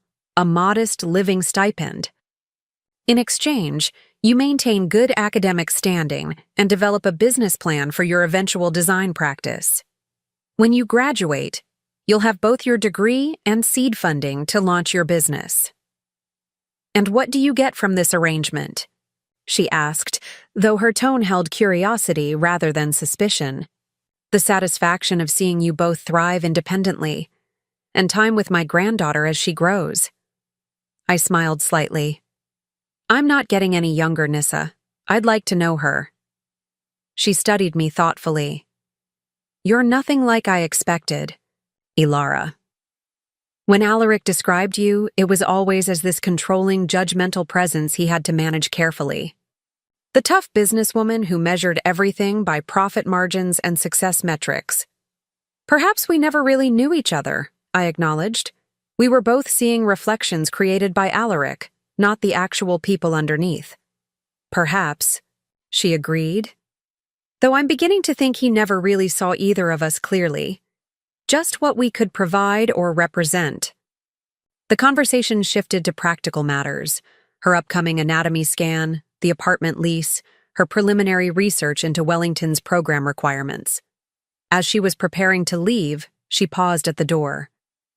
Have you heard anything about him? I shook my head. Nothing concrete. The FBI believes he's in Southeast Asia, possibly Malaysia or Indonesia, using a different name. She nodded, her expression unreadable. Sometimes I wake up convinced he's standing over me, watching. Other times it feels like he never existed, at all, like he was some elaborate fiction we both participated in creating. The observation was surprisingly insightful. Do you miss him? I asked gently. I miss who I thought he was, she replied after a moment's reflection. The charming, brilliant man who seemed to have the world at his fingertips. The man who could make me feel like the center of the universe when he focused his attention on me. Her hand moved to her growing belly. But that person was a performance, wasn't he? A character he created to get what he wanted from everyone around him. Yes, I said quietly. I believe he was. After Nissa left, I wandered through my garden despite the light rain, thinking about performances and identities. Hadn't I also played a role all these years? The successful woman who had it all, career, wealth, family, the mother who could solve any problem with the right strategy and sufficient resources, the mentor who always knew the correct path forward. Reality had proved far messier than any of those carefully constructed narratives. The following week brought an unexpected development. I received a call from Agent Daniels while reviewing quarterly investment reports in my study. Mrs. Blackwood, we've located your son, she said without preamble. He was apprehended attempting to enter New Zealand using a false passport. I set down my pen, my heart suddenly racing. New Zealand? Why would he go there? We're still piecing that together. Preliminary investigation suggests he was meeting with potential investors for yet another fraudulent venture. He had presentation materials for a company called Helix Innovations, essentially the same concept as Lumina, repackaged. The sheer audacity was staggering. Even as an international fugitive, Alaric couldn't abandon his schemes. What happens now? He's being held by New Zealand authorities pending extradition hearings. Given the severity of the charges and the evidence against him, we expect he'll be returned to U.S. custody within 60 days. At that point, he'll be formally arraigned on multiple federal charges. I see. My voice sounded calm, though internally I felt anything but. Will I need to testify? Most likely, yes, but not for some time. The case preparation will be extensive. After thanking her for the update, I sat motionless at my desk, trying to process this new reality. Alaric captured, extradition, federal charges. A trial where I would testify against my own son. The abstract concepts I'd accepted in principle were now concrete events unfolding in real time. I picked up my phone and called Imogen. I just heard, she said as soon as she answered. Are you all right? I'm not sure, I admitted. It's the outcome I expected, the one I helped create. So why does it feel so devastating? She offered. Because despite everything, he's still your son, the child you raised. Wanting justice doesn't mean you stop loving him, Alara. Did I still love Alaric? The question resounded in my mind. I'd certainly loved the little boy with curious eyes who asked endless questions about how things worked. I'd loved the teenager who built complicated models of molecules in our garage, explaining each bond with enthusiastic detail. I'd even loved the young man who'd stood nervously at his college graduation, searching the crowd until he found my face, then breaking into a relieved smile when our eyes met. But the Alaric who had systematically deceived dozens of people, who had forged my signature, who had physically attacked his pregnant wife, who had fled justice only to continue his fraudulent activities abroad. Did I love that person? I don't know who he is anymore, I finally said. The son I thought I had wouldn't have done these things. People are complex, Alara. Perhaps he's both, the son you remember and the man who committed these crimes. Or perhaps neither was real, I countered. Perhaps both were performances designed to get what he wanted from the people around him. Imogen was quiet for a moment. What will you do now? What I've already been doing. Cooperate with the investigation. Support Nissa through her pregnancy. Prepare for my granddaughter's arrival. I gazed out at my garden, where late afternoon sunlight filtered through the trees, and try to understand how we got here.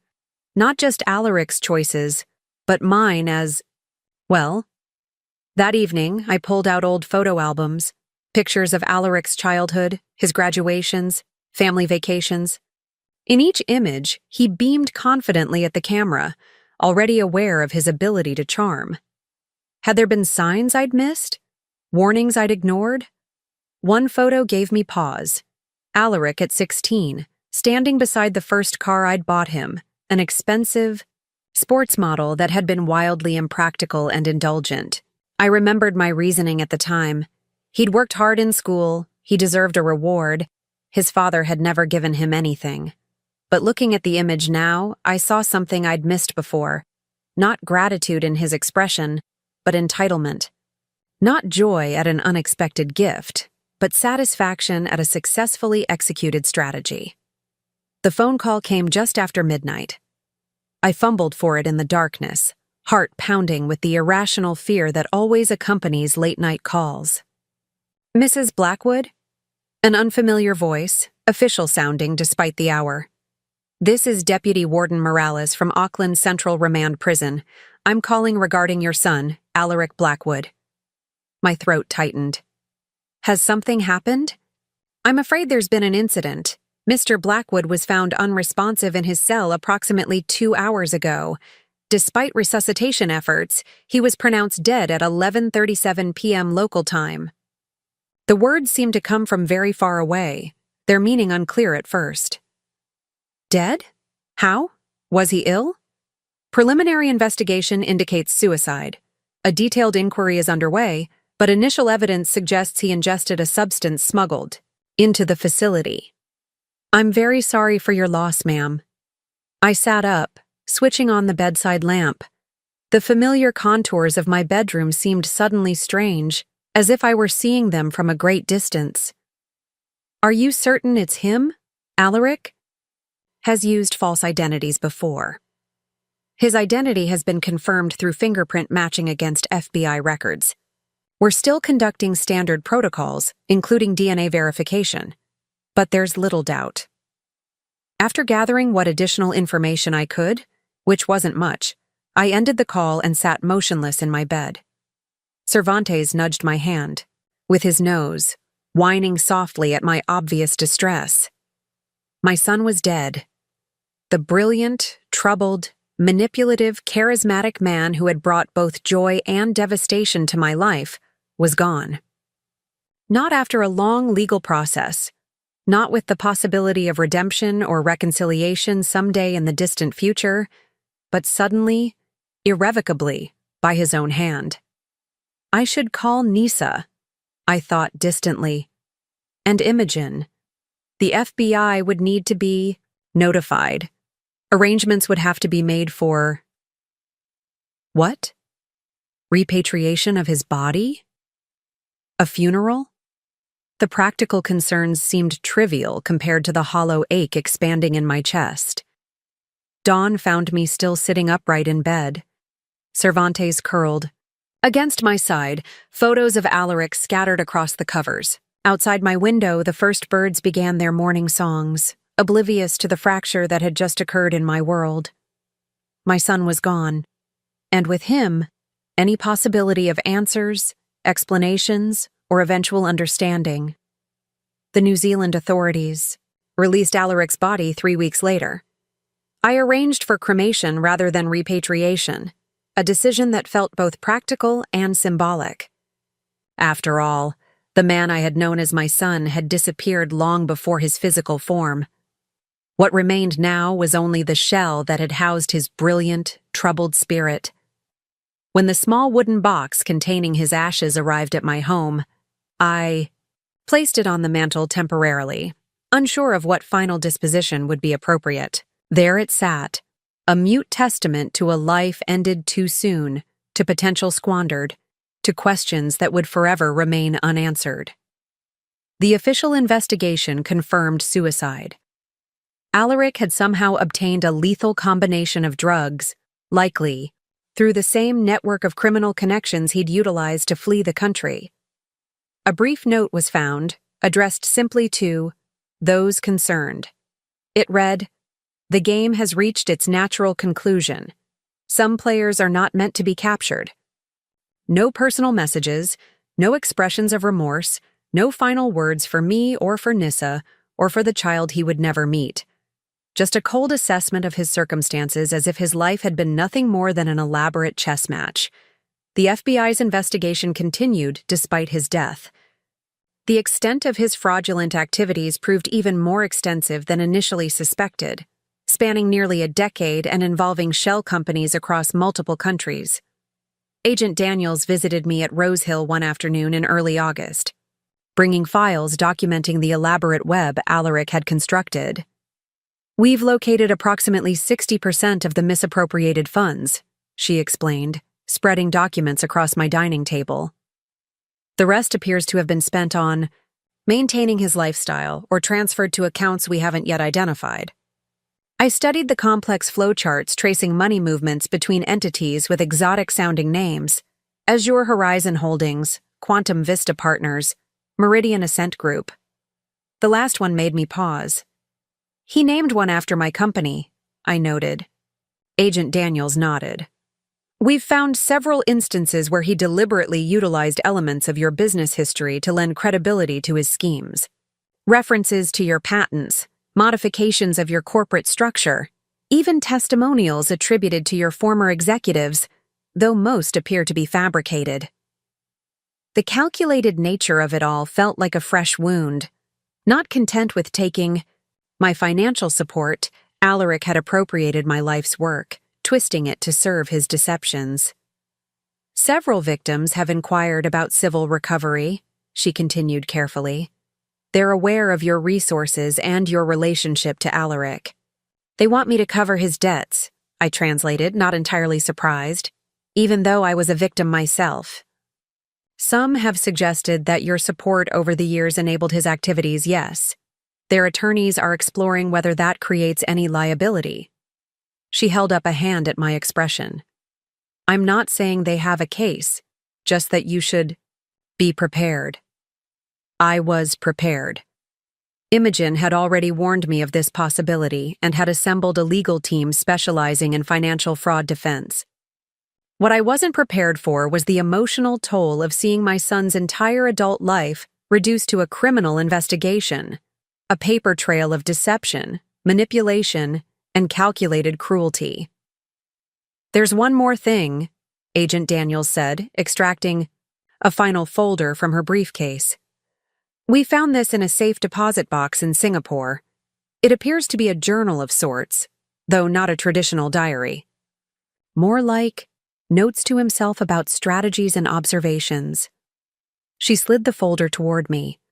Inside was a slim, leather-bound notebook filled with Alaric's distinctive handwriting, precise, slightly slanted, with sharp, angular letters that seemed to capture his personality perfectly. "Is this evidence?" I asked, not touching it. "We've digitized the relevant portions for our investigation. This appears to be personal rather than operational. I thought you might want it." After she left, I sat with the notebook before me for nearly an hour before finding the courage to open it. The first entry was dated 12 years earlier, around the time Alaric had graduated from business school. "Mother's weakness is predictable," it began without preamble. "Guilt over working during my childhood creates a reliable pattern of overcompensation. Increased financial requests should be coupled with references to finally building something meaningful or creating a legacy worthy of her example. Physical touches, hand on arm, brief hug, increase success rate by approximately 30%. My hand trembled as I turned the page. Entry after entry detailed his observations about manipulating people, not just me, but professors, girlfriends, business associates, investors. He cataloged their vulnerabilities with clinical detachment, noting which approaches yielded the best results, which emotional triggers were most effective. N responds well to implied exclusivity. He'd written about Nissa during their early relationship. Creates impression of private world others can't access. Maintain artificial scarcity of attention to maximize impact when focused on her. Strategic gifts timed to moments of doubt reinforce pattern of unpredictable reward. It was like reading an anthropologist's field notes, except the subjects were people who had loved and trusted him, and the observations were weaponized to serve his purposes. The most recent entries dealt with his escape plans. Methodical. Detailed contingencies for evading capture, accessing emergency funds, establishing new identities. He'd prepared for every possibility except the one that ultimately befell him, being caught despite his elaborate precautions. As darkness fell, outside my windows I closed the notebook, feeling strangely hollow. The man described in these pages, calculating, manipulative, viewing human connections purely as strategic assets, bore little resemblance to the son I thought I'd raised.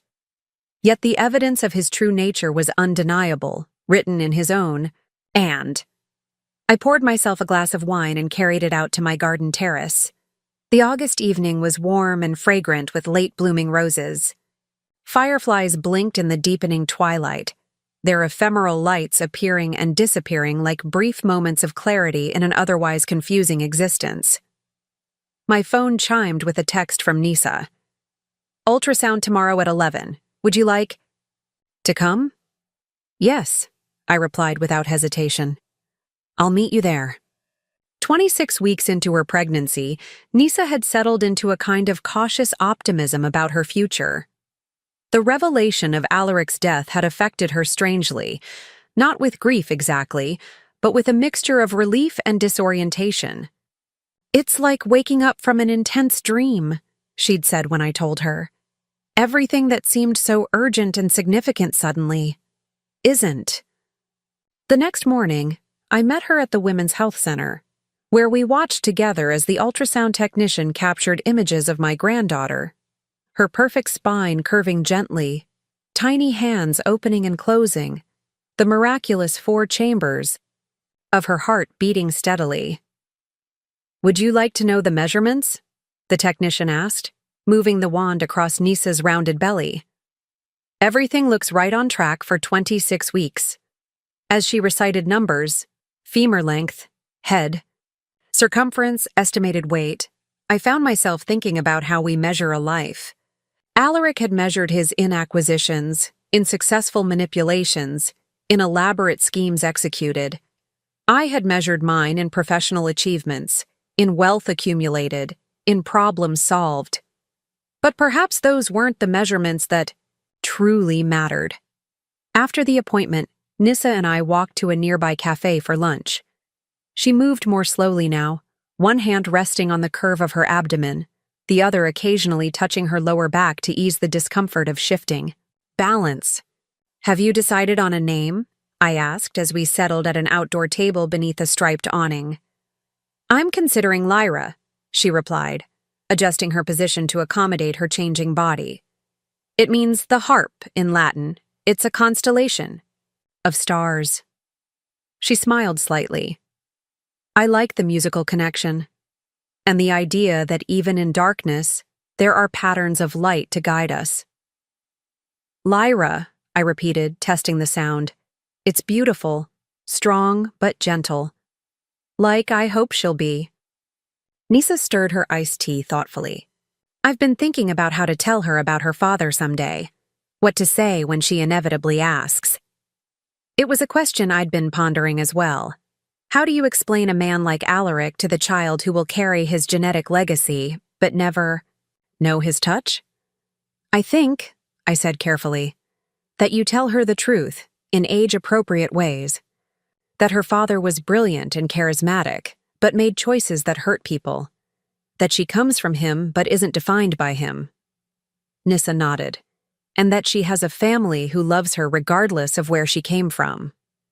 She looked up at me. "You will be part of her life, won't you? Not just financially, but really present?" "As much as you'll allow me to be," I promised. "Though I recognize I have my own patterns to break, my own lessons to learn about what real presence means." The conversation shifted to practical matters. The nursery Nissa was planning for her apartment, her upcoming enrollment at Wellington, a pregnancy yoga class she'd joined. Ordinary concerns of an expectant mother preparing for new life, not the aftermath of fraud and betrayal that had defined our interactions months earlier. When we parted that afternoon, she surprised me with a brief hug. "Thank you," she said simply, "for seeing me as more than just an extension of him." Walking. Back to my car, I reflected on her words. How often had I done the same with Alaric, seen him primarily as an extension of myself, of my ambitions and expectations? Had I ever truly seen him as a separate person with his own authentic nature, not just the idealized son I wanted him to be? The questions followed me home, where Cervantes greeted me with his usual enthusiasm, oblivious to the complexities of human relationships. I took him for a walk around the property, letting him sniff and explore while I continued my internal inventory.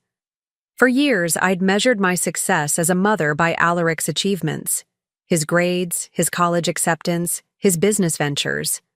I'd poured resources into his endeavors without questioning whether they aligned with genuine talent or merely fed his appetite for more.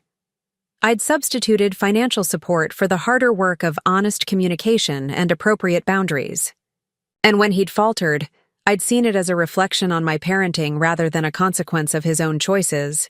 I'd stepped in to fix problems that perhaps should have been left for him to resolve, denied him the growth that comes from facing natural consequences. Had I enabled his worst tendencies? Certainly. Had I created them? That was less clear. Nature and nurture intertwine in ways too complex to untangle completely. Some seeds flourish in any soil, others require specific conditions to either bloom or wither. As evening approached, I returned to my study where Alaric's ashes and journal still sat on my desk, twin reminders of a life gone astray. What was I to do with these remnants? There would be no funeral. Too many of those who knew him were now his victims. No memorial service celebrating achievements built on deception. I opened the journal again, turning to the final entry, written just days before his arrest in New Zealand.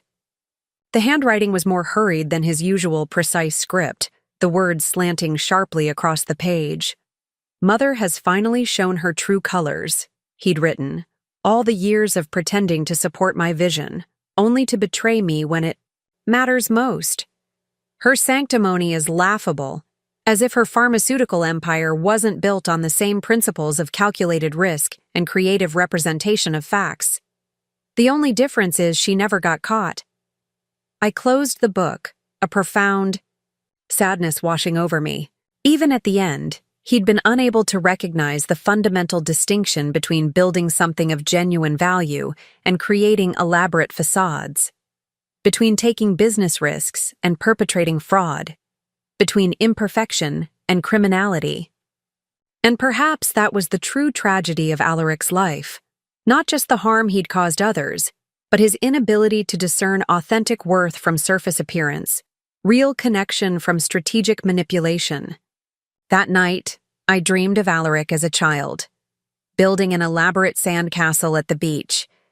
In the dream, I watched as he meticulously crafted towers and battlements, moats and bridges, his small face intent with concentration. When the tide began to rise, threatening his creation, he frantically built walls to hold back the inevitable, refusing to acknowledge the temporary nature of his work. "Let it go," I urged in the dream. "We can build another one tomorrow, on higher ground."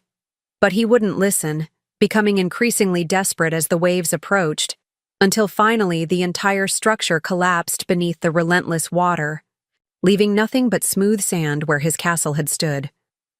I woke with tears on my face and a strange sense of clarity.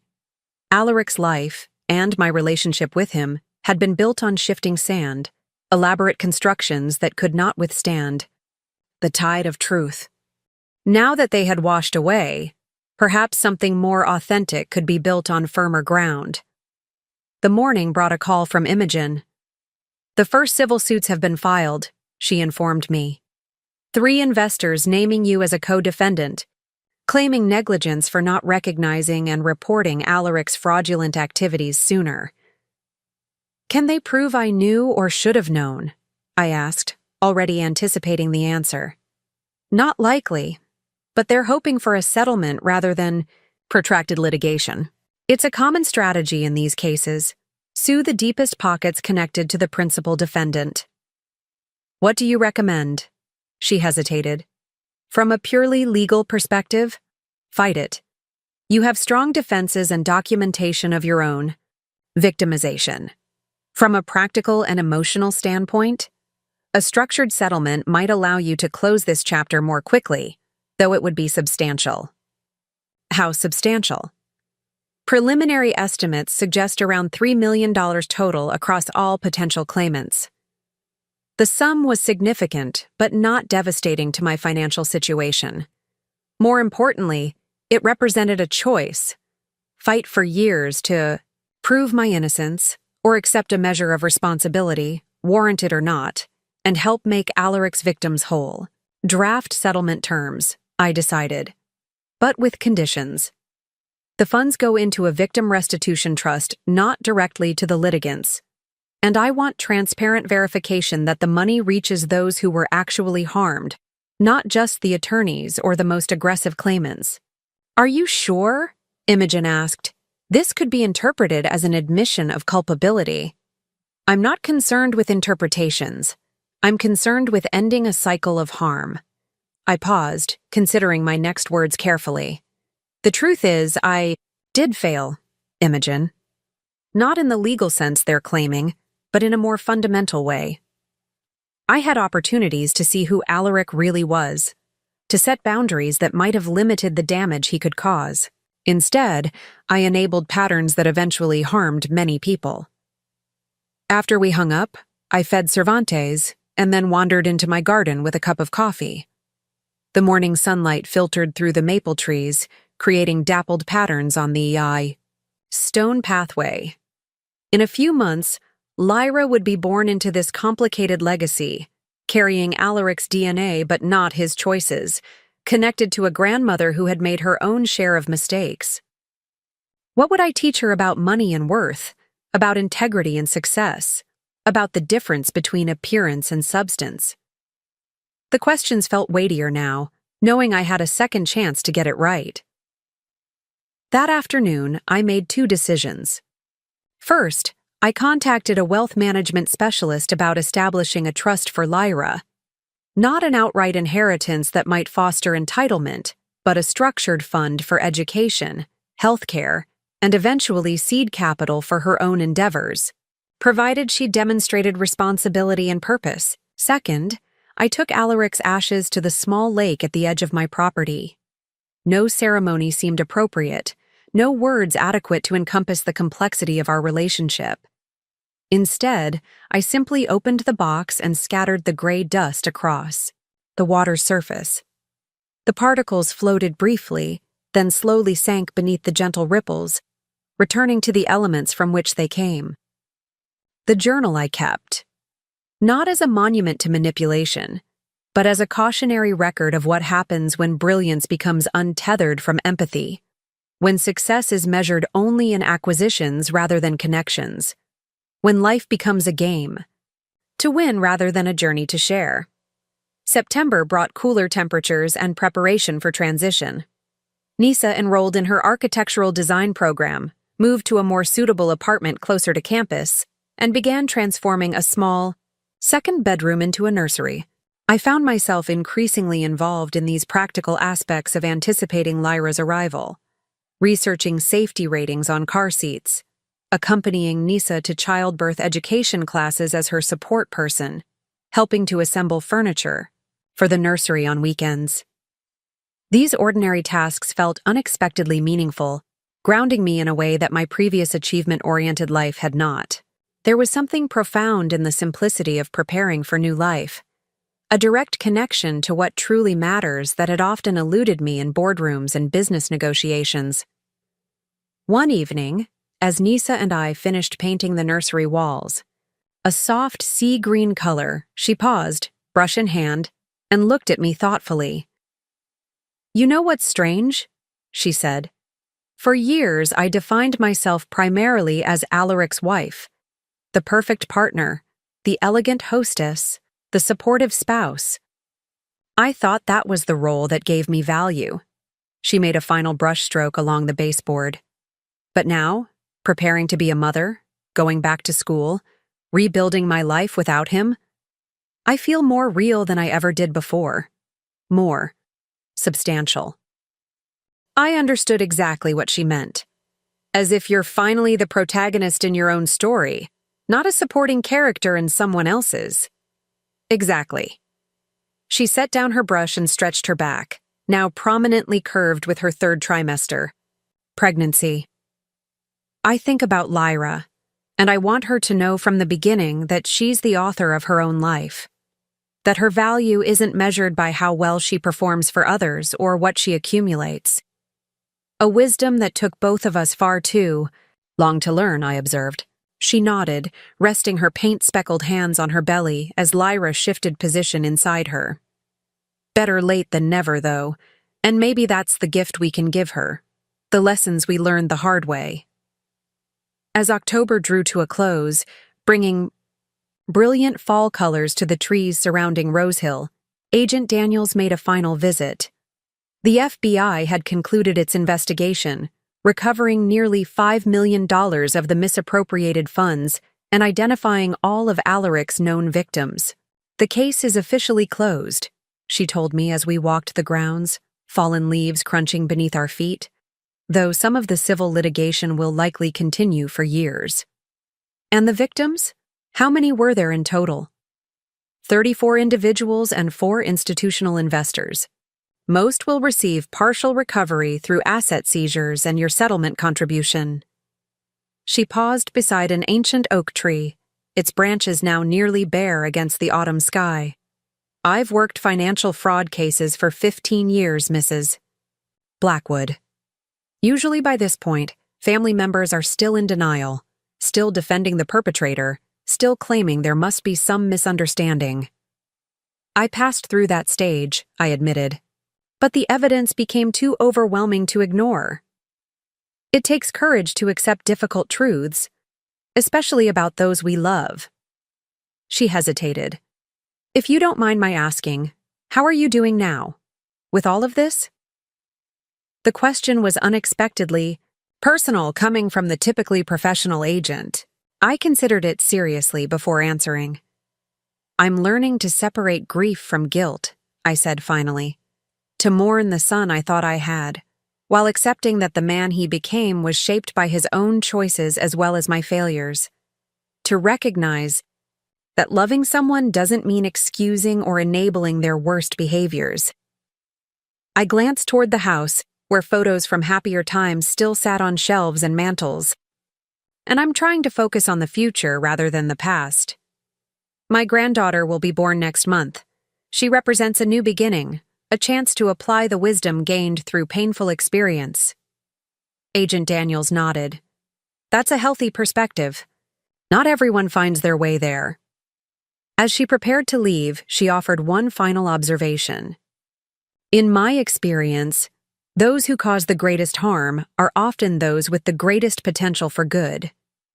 The same intelligence, charisma, and drive that Alaric used destructively could have created something genuinely valuable under different circumstances. I believe that, I said quietly. I've always believed that. November 12th dawned clear and cold, the kind of crystalline autumn day that feels like a gift before winter's arrival.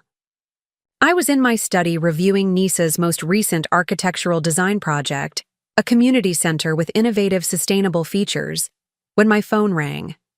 It's time, Nisa said without preamble, her voice steady despite the circumstances. My water broke an hour ago. Contractions are about 7 minutes apart. I'll be right there, I promised, already moving toward the door. The labor progressed swiftly for a first-time mother. By mid-afternoon, Nisa was fully dilated, working. With focused determination through each contraction as I provided encouragement and support at her side. The medical team marveled at her composure, unaware of how well her months of emotional challenges had prepared her for this physical test.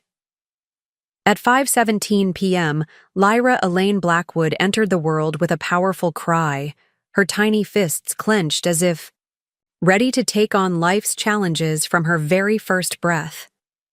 When the nurse placed her in Nisa's arms, I witnessed a transformation I'll never forget. The carefully maintained composure that had defined my daughter-in-law dissolved into raw, unguarded emotion. "Hello, little one," Nisa whispered, tears flowing freely down her flushed cheeks. "I've been waiting so long to meet you." I stood beside them, overwhelmed by the perfection of this new life. The delicate fingers with impossibly tiny nails, the rosebud mouth that already showed hints of Nisa's shape, the dark wisps of hair that might someday lighten to Alaric's golden brown. "Would you like to hold your granddaughter?" Nisa asked, looking up at me with an expression of open vulnerability I'd never seen before. When Lyra was placed in my arms, something shifted in my heart, a sensation of pieces clicking into place, of a circle completed. This small being, 7 pounds of pure potential, represented both an ending and a beginning. The conclusion of one chapter in my family's story and the opening of another with blank pages yet to be filled. "Welcome to the world, Lyra," I murmured, gently stroking her velvet cheek. "It's not a perfect place, but it's full of wonder and possibility, and you are so very loved." In that moment, cradling new life in the midst of a journey marked by loss and revelation, I understood something fundamental about the nature of redemption. It doesn't erase the past or undo mistakes made. It doesn't provide easy answers to complex questions of responsibility and consequence. But it does offer the profound grace of beginning again, of applying hard-won wisdom to create something better than what came before. As twilight gathered outside the hospital windows, I gazed down at Lyra's peaceful sleeping face and made a silent promise. I would help guide her with the balance I'd failed to achieve with Alaric, supporting without enabling, loving without idealizing, seeing her for who she truly was rather than who I needed her to be. And perhaps in doing so, I would finally answer the question that had haunted me since that fateful spring day when I canceled the payment on my son's business loan and set in motion the unraveling of a lifetime of deception. Not, "Where did I go wrong?" but rather, how can I now do right? Lyra stirred in my arms, her eyes opening briefly. Dark newborn blue that might someday shift to green like her father's, or perhaps remain the deep color that hinted at Nissa's heritage. In that momentary gaze, I felt an unexpected connection, across time, to my own mother, to the generations before her, to the women who would come after Lyra herself. We are all links in a chain, I thought, each shaped by those who came before, each influencing those who follow. The chain had been damaged in my lifetime, weakened by patterns of entitlement and deception. But it hadn't broken completely. And now, holding this new beginning in my arms, I understood that while we cannot change the past, we can always choose to forge stronger links for the future. "You're going to be extraordinary," I whispered to my granddaughter as she drifted back to sleep. "Not because of what you achieve or acquire, but because of who you are. And we'll be here to remind you of that truth every step of the way." Outside the hospital window, the first stars of evening appeared in the darkening sky. Among them, invisible in the city's glow but present nonetheless, was Lyra's namesake constellation, a small but perfect pattern of light guiding travelers through the darkness, just as this tiny girl would now guide us toward a more authentic future built on firmer ground than shifting sand. Up next, you've got 2 more standout stories right on your screen. If this one hit the mark, you won't want to pass these up. Just click and check them out.